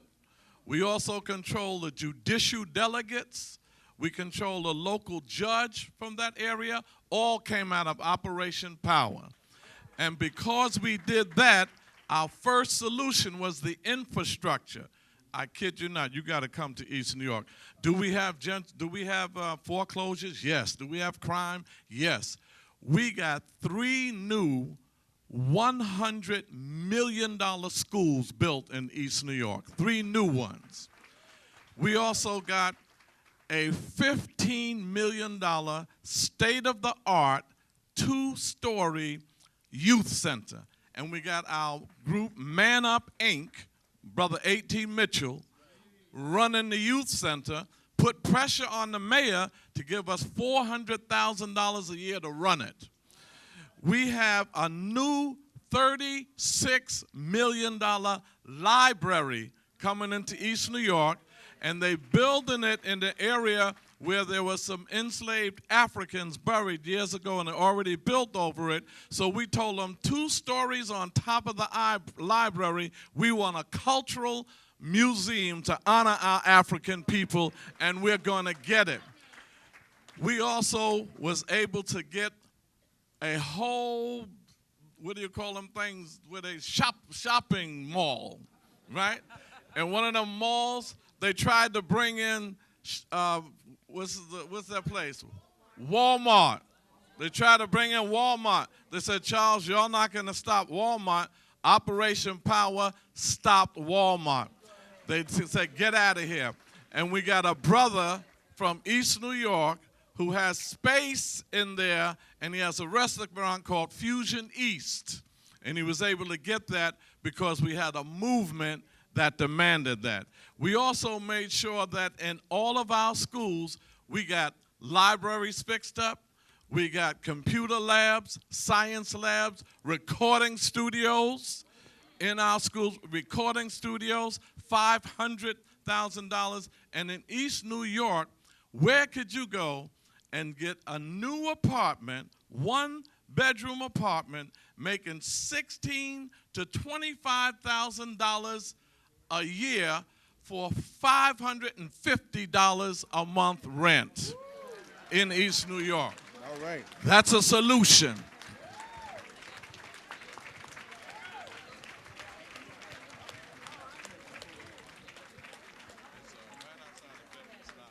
Solutions, moving quickly.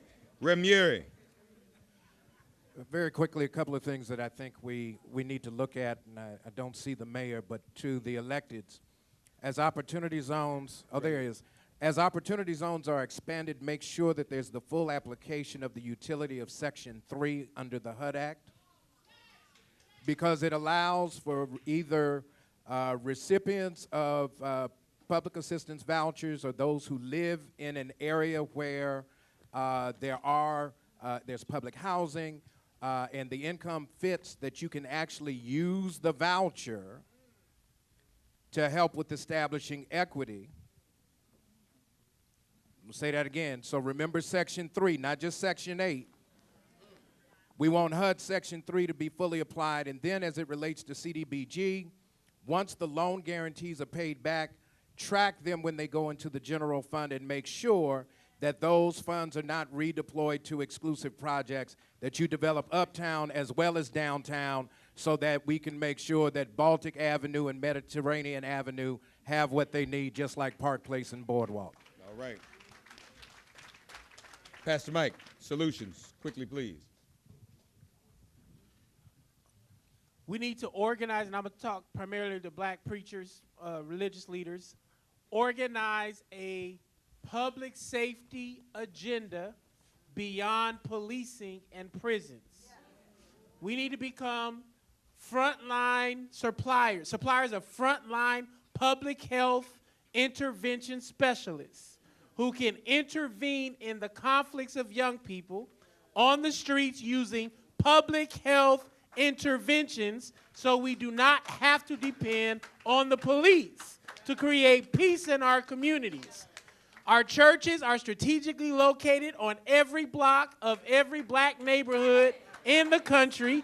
It can serve as an outpost of peacemaking, mental health healing, processing.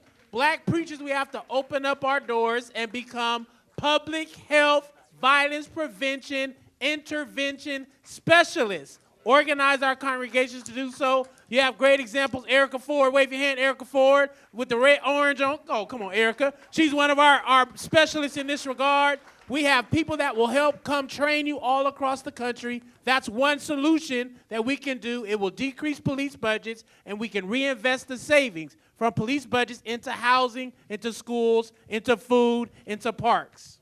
All right, Pastor Mike. Dr. Julianne Malveaux, solutions. Solutions. One of the things from a policy perspective we must focus on is the tax system.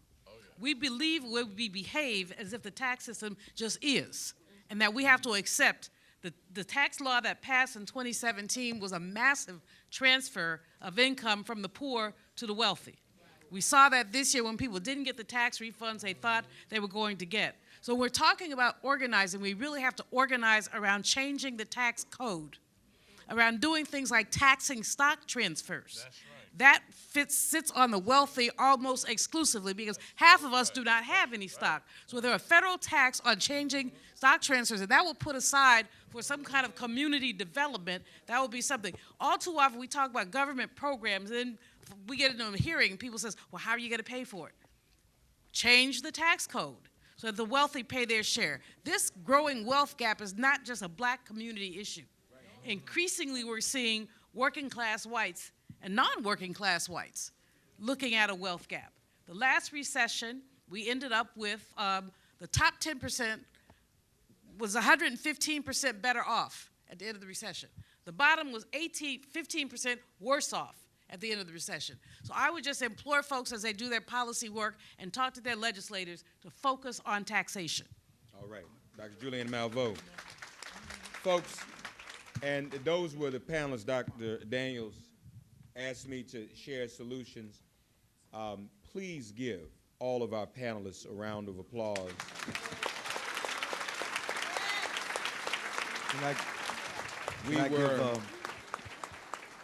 Don't go anywhere. We were scheduled to have the mayor come forward at 9:30, and we are just, it is 9:31. So we're right on time.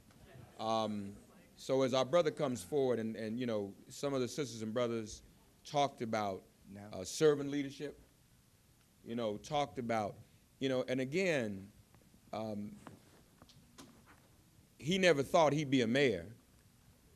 And we didn't, when we were young, we were kids. But a lot of times, even those of us who are black nationalists and revolutionaries, when some of us want to go into public service, some of our own sisters and brothers accuse us of selling out. Let's be real, it's a complicated thing. So it even takes courage to stand up and run for office as a black nationalist and a revolutionary, because you're going to get those hits too.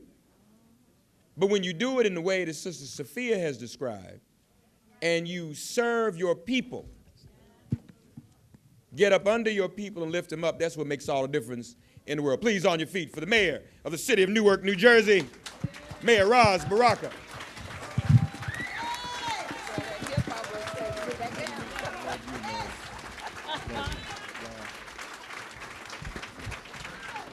So, first, I just want to thank and give honor to Ron Daniels. Let's do that, please. Ron Daniels, who, seriously, because while a lot of us talk a good game, he's been putting in his work for many, many, many years. And many people didn't know we've been having this, this is maybe our second or third time. This is our third time here in the city of Newark, and bringing people from all over the country to debate and talk about issues, right? Doesn't mean we necessarily agree all the time, but we have the courage to debate and discuss, right? And that's important. And I heard somebody up here talk about friends and enemies. So it's important, and I said this morning, it's important for us to understand that, you know, sometimes we may agree with our enemies, but they will always be our enemies. And sometimes we're going to disagree with our friends, but we can't treat our friends like our enemies. And I want to use this as a matter of talking about something that my father talked about, which is unity and struggle, right? And so we have to understand that COINTELPRO is alive and well, right? And that people will always be planted in places to destroy and disrupt what it is that the work that people are actually trying to do. right? And I'm aware and very clear on that, 100,000%. So at the end of the day, unity and struggle means that we have to have the right to struggle with people and unite around the things on a higher level, right? You can't hang out with racists because you mad at one of your friends. Like, you can't say, I disagree with you on a policy, and because I disagree with you on a policy, go stand with a racist to be against me because we disagree on policy, right? Now you either confused or you work for another entity that has not been revealed. And it needs to be clear, so I want to begin talking about that. And Emma Cabral said, always bear in mind that the people are not fighting for ideas. They're fighting for the things in anyone's head. They're fighting to win material benefits, to live better and in peace, to see their lives go forward, to guarantee future for their children. And though we're talking about ideas, the fight is over material. And that we have to always understand that we have to have allies, right? We have to have allies. If we fight in a fight without allies, then we fight in a fight we can't win. And that speech came from something called tell no lies, claim no easy victories, right? And so we can't lie and act like we winning. There might be some successes we experience here and there, but collectively we're losing. Collectively around the country, we're losing, right? And so I don't care who you say you with and this for and that for and that for, we have been losing, right? And so what is the collective strategy to get us out of the condition that we're in, protracted one step, the next step, to the next step, to the next step? And do we have the courage to struggle with one another and begin to unite around the larger issues? And I said this morning that there are 10 things that we might put on a piece of paper. We disagree with number 2 and number 6 and we quit. Or we at odds attacking each other because we can't get together on 2 and 6. Though we agree on 8 other things, just those 2 become the problem and prevent us from organizing and get together. We have to be as sophisticated as the United States Congress, who debate with one another. When it's over, they say it's the law. Now you break the law and see if they come to court and represent you, whether they agree with you or not. The point is we have to be sophisticated enough to understand that when people are putting things forward, our job is to make those things more effective, not get in the way of it happening, not destroy it, not pull it apart. And everybody up here will have different nuances. This is a great panel up here. Awesome, awesome, awesome panel up here. Awesome. I do want to push back on a few things and talk about a few things that I think are solutions, right? I don't believe that conditions organize people. People organize people. And though we say that in our sloganeering, it is important to know that everybody up here organizes. And they organize every single day. They organize in good times and in bad times. They organize when the heat is on them and when things are doing great, right? Because you got to organize when things are great so that you'll be prepared when things are bad, right? I live in Newark, and so beating people up don't necessarily get them strength. It just get them beat up. And so it's important that we organize people, and organizing takes work. It doesn't take opportunism. You can't go to somebody else's event and try to organize the people coming out of that event because you can't get them to go to yours. Right? You can't go to somebody else's event to disrupt their event because you can't create an event of your own. Then you have to ask yourself, why can't you get people to come in and listen to you since you got the right line? Since you got the right line and you're talking the right stuff, well, why aren't the people following you? And so then you have to understand that it takes work to get to that place. It's not going to happen simply because you're getting people angry. I'm not trying to organize people to be angry. I'm trying to organize people to be smart. Anger don't make people organize. Smart, their clarity makes them organize. When you clear, you organize. When you angry, you do all kinds of things. Some of those things you do might be in spite of yourself, right? And so it's important for us to be clear on what we're talking about and be clear on what's going on. You can't call yourself an activist and you don't know any. You haven't studied activism. You can't call yourself a revolutionary. You don't know any revolutionaries. You haven't studied revolution. You don't even know that you haven't read one book about revolution, about the thing that's going on, about what's happening, but you're running around calling yourself these things. If you want to be a mathematician, you have to study math. If you want to be a journalist, you have to study writing. If you want to be a revolutionary, you got to study revolution. Now, if you haven't studied revolution, then you're sitting around making the same mistakes that we made over and over and over again. So you come to meetings and you do things and attack your allies and allow your enemies to go free. And so your enemies, and what happens is once you destroy one another, the enemies come up the middle and they win. And that's been happening to us for centuries. And we haven't been smart enough to learn what's going on yet. We haven't figured it out yet, right? So listen, you don't have to agree with everybody in here.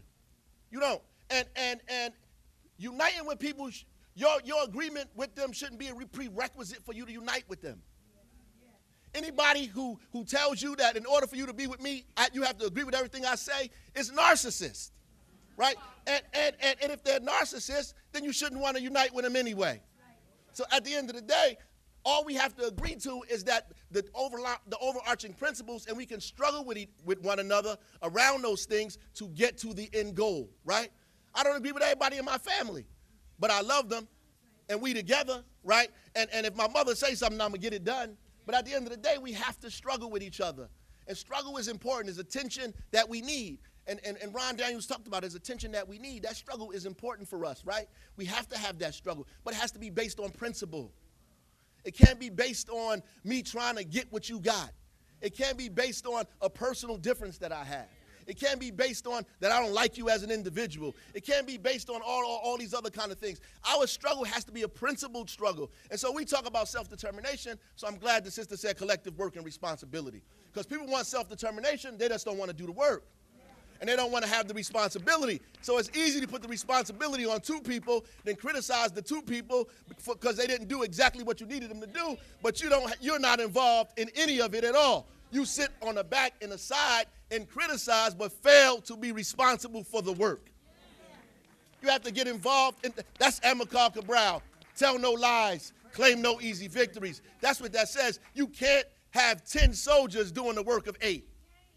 And then the 2 soldiers on the side complaining about the 8. Damn it, get involved and be a part of the 10 so 10 people can do 10 people's worth of work. That's what needs to happen, right? So we talking about decades of gentrification that was pointed out that took place years before most of you were even born.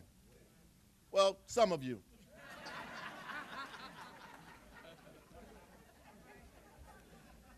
We talking about stuff that began post-World War II, right? When they began to defund or de-invest in these communities, draw circles around them, subsidize people to go to the suburbs, right? Begin to create these roads, as Larry pointed out, so people can get wealth in the community and go out and live in the suburbs at the same time. They purposefully disinvested in these neighborhoods purposely, right? Then they created these things where they came in and said they're going to invest in the community to knock land down and left the land barren for years. So you got a bunch of vacant lots that have been in your community. You thought they came there yesterday. They've been there since 1950. Since 1967. They tore whole slots of land down, right, and disinvested in that community. And so now there's no wealth in your community. And this whole idea that gentrification has a color is not true. It's not true. It's not true. Gentrification is a part of a market force that exists in capitalism, which means that if the low-income housing in Manhattan is $3,000, right, and I've been charging $700 on this side, those people who can't afford there are going to find their way to this side, right? And I can now not charge them $700. I can now charge them $1,700, $1,800 because I can get the rent. That's the market forces that control that, not individuals. The market controls that, and that is a primary function of capitalism. And so our job is to mitigate that. How do you get in the way of that to make sure that that doesn't crush people, that you're not throwing people out? Because guess what? When people say they came back to the community and it looked different, it should look different. Let me tell you why. I grew up in Newark, for real, right? We didn't have when I came up, there was even a sit-down restaurant in our neighborhoods. No, not even an ATM where you could get money from. Vacant lots, abandoned buildings, schools that were decrepit, housing that's been outdated for 30, 40 years. It should look different.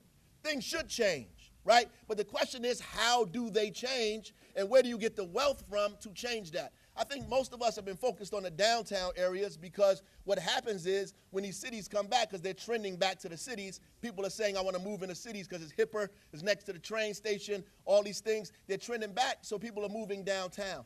we have to figure out what do we need to do in our neighborhoods where we live. I don't live downtown, and most of us don't live downtown. And so while we're arguing about buildings they're creating downtown, your neighborhood looks a mess. And so what we need to be doing is trying to figure out how to extract wealth to get people to develop the neighborhoods and get minority and young developers to develop those things and own that property at the same time, right? So here's a few things. Here's a few things. I had the pleasure of sitting in a meeting a week ago with 3 young African-American men who attend our men's meetings, right? They joined and formed a corporation at the meeting. At the meeting, right? They did it at the meeting. That's empowerment. I don't care what nobody's talking about. They did it at the meeting. And then I sat in a meeting with them, and they sat with other developers, big developers, and they identified 3 or 4 pieces of parcel that they're going to develop themselves. But because the city has something in their tax abatement law that says you have to have a minority co-developer, right, which means that you get equity in the property and not a subcontractor, they sat there at the table as the principal on the property because the other folks could not get the deal done unless they were in the room. And that's the condition that you create. And while you yelling and screaming, those 3 boys are building in their community, and they're going to be able to build property in the neighborhoods where they were born and raised, right? And you want to fight gentrification? Own some damn property. The other 2, I'm glad I was able to sit in that room, right? The other 2 pieces is we about to cut a ribbon next month for a paper co-op in the city of Newark. A paper co-op that we identified an African-American brother from the South in this country, right? Well, the Mid-South. We brought him up here called Freedom Paper. I know you brothers know Freedom Paper, right? And we paid him a consultant fee to develop a paper company here in the city. We invested in building the warehouse, and we are training re-entry folks in the city to run and own that co-op.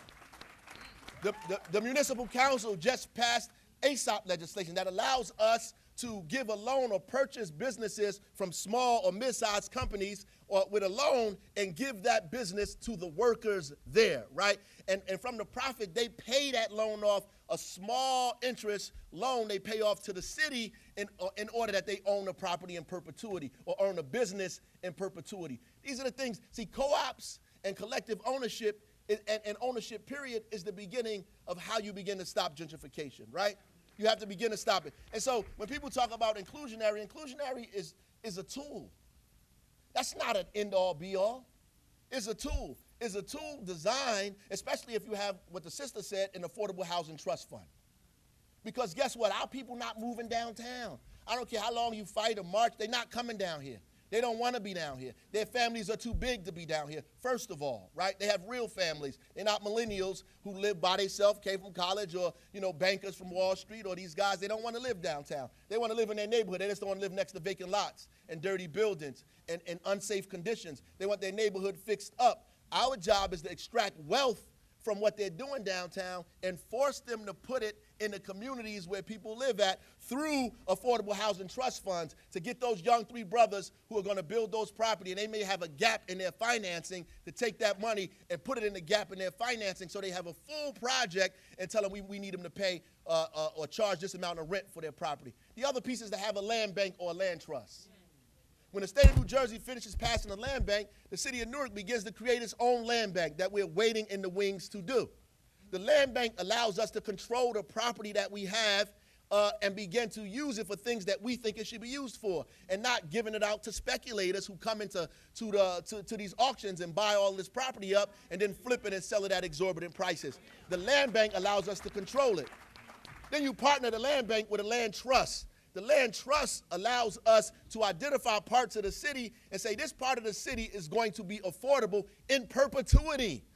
So we get to say from this block to that block will always be affordable no matter what at this price. We get to do those things, but you have to have a mind to build to be able to make those things take place. The other piece is you need rent control. And I hear people yelling, no, we need rent control. Newark has had rent control for a long time. We've had it for a long time. When I was a legislator, we strengthened the rent control. When I became the mayor, some people organized and they strengthened it even more. Even more. So we have one of the strongest rent control ordinances in the nation right here in the city of Newark. There's some other ways that landlords navigate around it and try to not be involved in it by not registering their properties and doing all kinds of things. That just means we have to be aggressive. I'm arguing when people say, oh, the rent control ordinance is bad because the landlords are not registered. Well, damn it, help me register them. Get you and your organization to come out with me. What you want to meet, have a meeting about that. We're going to get together. We're going to get 15 of us. We're going to walk down this block. We're going to identify all the buildings that ain't registered. We're going to call the city and say, these not registered, and we're going to make them get on the registry, and this is the money that they owe. That's what we're going to do. That's revolutionary action and activism. Not sitting there saying, oh, the buildings are not registered. Look at you, look at you, look at you. It means get off your laurels, get yourself in the community, knock on some doors, and say these buildings are not registered. Get these buildings registered. That's what you should be doing. That's fundamentally what should be happening. Listen, our fundamental job after rent control, after all of those other pieces that I talked about, is also necessary for us to make sure that people in our community have wealth. They have to have wealth. If they don't have wealth, then there's no self-determination. You can't determine your own destiny without no resources. If you don't have no resources, you don't have no destiny. If you don't have no wealth in your house, how your kids gonna eat? You gotta go to the bread line to get food from somebody else. Right? If you don't have a decent education, you're always going to be dependent on other people to do for you what you should be doing for yourself. Right? And so it's important for us to build wealth in our community. That's why that's important. It's important. And the brother said something very, very deep about diverting funding from police agencies to other organizations. He pointed out Erica Ford, who just told me they're getting $36 million in New York City funds that was diverted to do street organizing in their community. And I know her when she was organizing and protesting, she took that to turn it into something real, to give people some real opportunity in their community and keep them alive longer. We just had a meeting in Newark a few weeks ago with the organizations in this town who are doing alternative police work to get them to unite together in something we call the Brick City Peace Collective. To begin to get them to get out in the streets collectively, not separately. We even had Rutgers Hospital there, right? Because there was a doctor at Rutgers Hospital who treated a patient that was shot in the back. After they treated the patient, they referred them to the Newark Street Academy so they could get out of there and go get a GED after that. We need to make that systemic and not just a happenstance, right? And so we need to follow the lead of what's going on there. And so we're having a meeting next week with the police agencies in Newark to tell them we need at least 1% to 5% of your funding to be diverted to a fund that will fund these organizations to do alternative police work in our community. Newark Community Street Team, Newark Community Solutions, Newark Street Academy, Newark Youth Court, all these things that exist in our city already. We're doing that, and that helps empower people at the same time. This gentrification thing is difficult, folks. I just want you to know that. It's difficult. If it was as simple as we could wave our hand and the stuff go away, guess what? There's been a lot of hands waved already. This is a difficult thing, especially in communities that have no resources, who depend on people to come there and dump resources on them. They hope they can make a deal with them, right? And that they would do that, and most of the time they don't do what they say they was going to do. And so you spend your time trying to fight them for years to get them to do something that they had no intention on doing in the first place. So we have to find opportunities to create wealth for ourselves so we can do the things ourselves what we're depending on other people to do for us, right? So we're busy fighting each other. I say, look, we don't want the street sweeping contract to go to anybody else. We want to do it ourselves. And so there's people fighting against that. Why? I don't know. We don't want the cleaning contractor. We don't want to spend $10 million to outside contractors. We want to clean the buildings ourselves. We don't want to spend a whole bunch of money for you to pick up our garbage. We want to pick up our garbage ourselves. We don't want to spend millions of dollars for you to pick up our snow. We want to do it ourselves. We can hire our own people to get it done. And yes, it's a learning curve. And yes, we're going to fight to get it done. And yes, we got to yell and scream at each other for us to do the right thing because self-hatred is alive and well. to fight with each other but to get it right. But we never relinquish our right to self-determination because we angry or we feel like we ain't gonna do it right anyway, or it ain't getting done the first month anyway. Them people wasn't cleaning up your streets in the first place. You just didn't pay attention to it 5 years ago. Now you focused on it because the mayor done took the street sweeping contract away. Now everybody's saying their streets wasn't clean. Your street wasn't clean 10 years ago. Now that we saying we want to buy our own damn street sweepers and hire our own people to clean our streets, now we focused on our streets. We got to have more discipline than that. We got to have more discipline than that. And that's just a fact. And I don't care if you're angry, if you're mad, because your anger and your madness is not new. You can be angry and mad all you want. What you need to do is be organized. Kwame Ture said, organize, organize, organize. If you ain't in an organization, you can go out there and yell and scream at the wall if you want. You got to be a part of an organization, and guess what? You by yourself is not an organization. And you going to meetings yelling by yourself is not an organization. Organize, and tweeting ain't no damn organization either.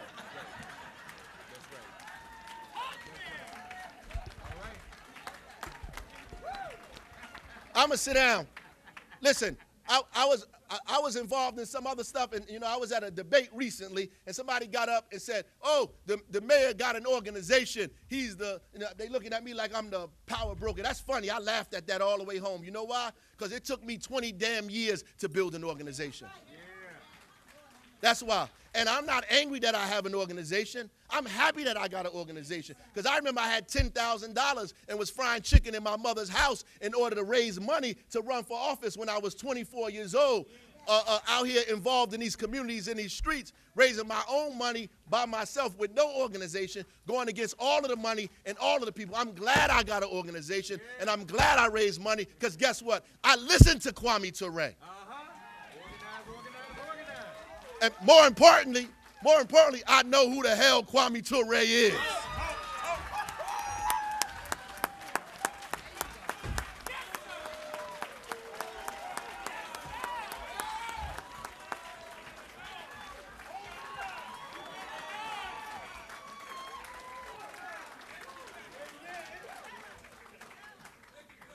We is at a bad time. You can't be no organizer. You ain't read nothing. You can't be walking around talking to people you ain't read a damn thing. You got to read all of the time. If I ain't learned nothing from my father, I learned how to read. I learned how to study. And guess what? I don't got to agree with you either. My mother taught me that part. I don't got to agree with you. This house is democratic. I ain't got to agree with you. I don't care if you're the mayor or not. I don't got to agree with you. And she'll say that to this present day. I don't got to agree with you. You got to convince me. You got to convince me, and your yelling ain't going to convince me. You can't call me names, and that's going to convince me to do something. You got to struggle with me. And you got to love, if you love somebody, you want to struggle with them. Don't say, oh, you got to love them, but you don't want to struggle with them. All you want to do is call people names. Struggle with people. Struggle with me. I struggle with my mother and my brothers and sisters because I love them to life. And if you put your hands on them, I will hurt you. And we disagree with one another all of the time, but at the end of the day, I love these brothers and sisters up here. I love Ron Daniels. He called me the other day, criticized about a few things that's going on in the city. I love the brother, but he has the right to do that, like I love my mother. I love Mamie Bridgeforth. She texted me this morning to complain about a few things that need to take place in this town. Don't be outside fighting the very people who are here to help you get to the place that you want to get to. The last thing I promise, I was in Oakland at the My Brother's Keeper event. I was there. And it was some guys outside, and they was protesting the My Brother's Keepers event. They was talking about President Obama. But President Obama wasn't even there. And the point is, it was a whole bunch of black and brown boys from all over the country, even Native Americans. There was Native Americans in there, giving us the history. It was a beautiful thing. And they were talking about criminal justice reform and all kinds of things. But the people outside protesting, I said, listen, how is this helping to organize those boys in there? And You disagree with them fighting criminal justice reform? You have more in common with them, but you're so focused on Barack Obama that you're forgetting that there's people in there that need to be organized. And if you focused on organizing the people, you wouldn't have time to be talking about Barack Obama, because you be in there organizing the people because you know the struggle is bigger than Barack Obama. You preoccupied with him because you're an opportunist and you think being out here talking about Obama is going to get you some attention, and maybe the few people that come out here, you could pull them towards you. Damn it, you'd have better chance being in a meeting, discussing, going back and forth, and struggling with those ideas, winning those brothers over to your side and letting them understand what the larger struggle looks like. Don't forget, y'all, our enemies are our enemies, and our friends are our friends. Our allies are our allies, and our enemies are our enemies. We can never unite with our enemies against our allies. Never unite with our enemies against our allies. Never unite with our enemies against our allies. Never. And you can't ever leave your allies out there by themselves because you have a problem with them and join your enemies. And I'm not saying not struggle with them. Fight with them like cats and dogs. But when the fight is over, you love them to life. And when it's finished, you say, this is the law. When y'all come out the room, when people ask you what happened, I don't know what happened in there, but I know what's happening out here. We have to have that operational unity. We have to have operational unity like that. Anybody that's opposed to operational unity is COINTELPRO.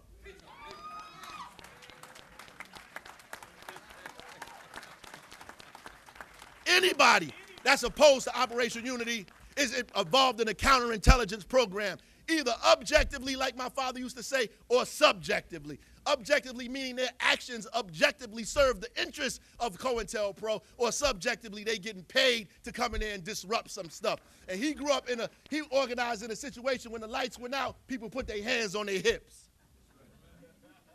I don't never romanticize struggle. I grew up in a household, we came home and our windows was broke. I saw my father beat by the police in front of my whole family in the streets of New York City. I testified at 10 years old at a trial where they arrested my dad for resisting arrest on a charge he didn't even do. He was convicted of rioting, of inciting a riot by reading his poem in a courtroom during the Newark Rebellion. I don't romanticize what revolution is. I grew up not off of Snow White and the Seven Dwarfs. I grew up on Coal Black and the Seven Simbas.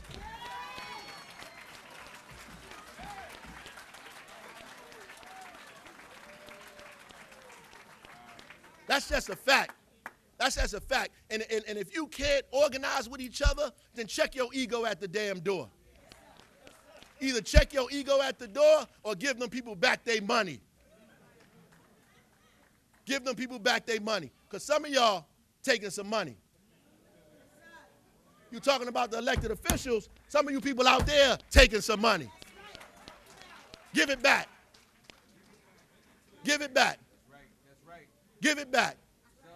And organize with all of us together. That's it. I want to praise again Ron Daniels. You know, this is the third year that he's done this in Newark. Some of y'all just discovered that this was happening 3 years ago. I mean, discovered this year that it was happening. I take responsibility for that. And some of the folks in here that's supposed to advertise this, we wanted to get it out as much as we possibly can. But this is a beautiful room. There's beautiful folks in here. We love y'all. We want you to continue to struggle and continue to move the things forward. Gentrification and all the things that we're talking about in this community can't be defeated by one person.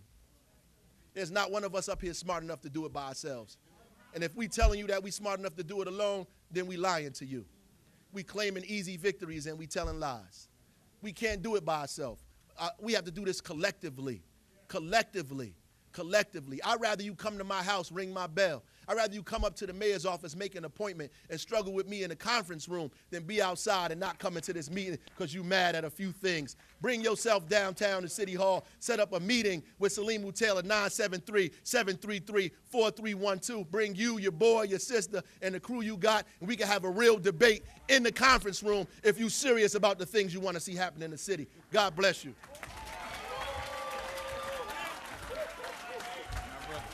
My brother. We'll bring you up. Oh, no, that's okay. No. Ras Baraka. Our brother Ras Baraka, the mayor. I think somebody said that if he's the mayor, we all the mayor. Amen. Don't you feel like the mayor tonight? Yes. With closing remarks, assessment, direction, organizing, principles, and implementation, please put your hands together for the man of the hour, the organizer of this great event, the founder of the Institute of the Black World 21st Century, the professor himself, Dr. Ron Daniels.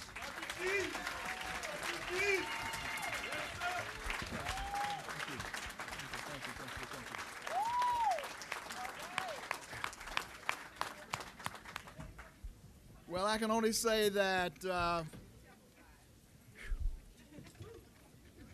we have heard some truth tonight, right? And that's the mayor. Shh, we almost done. But that is the mayor. That be the mayor of this great city. Let's give it up again for Mayor Roz J. Baraka. Let's give it up for him.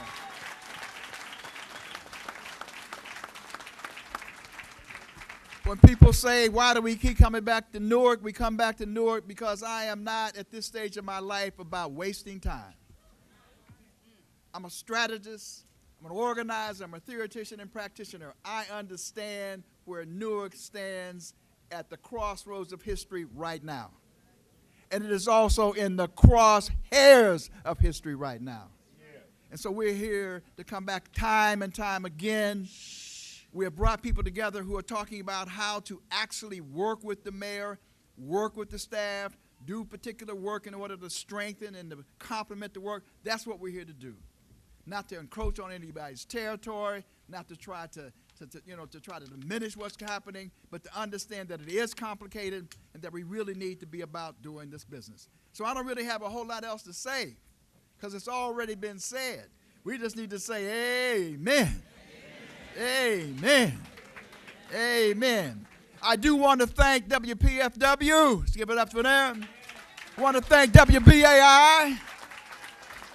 Want to thank Channel 18. Want to thank Sirius XM Progress 127.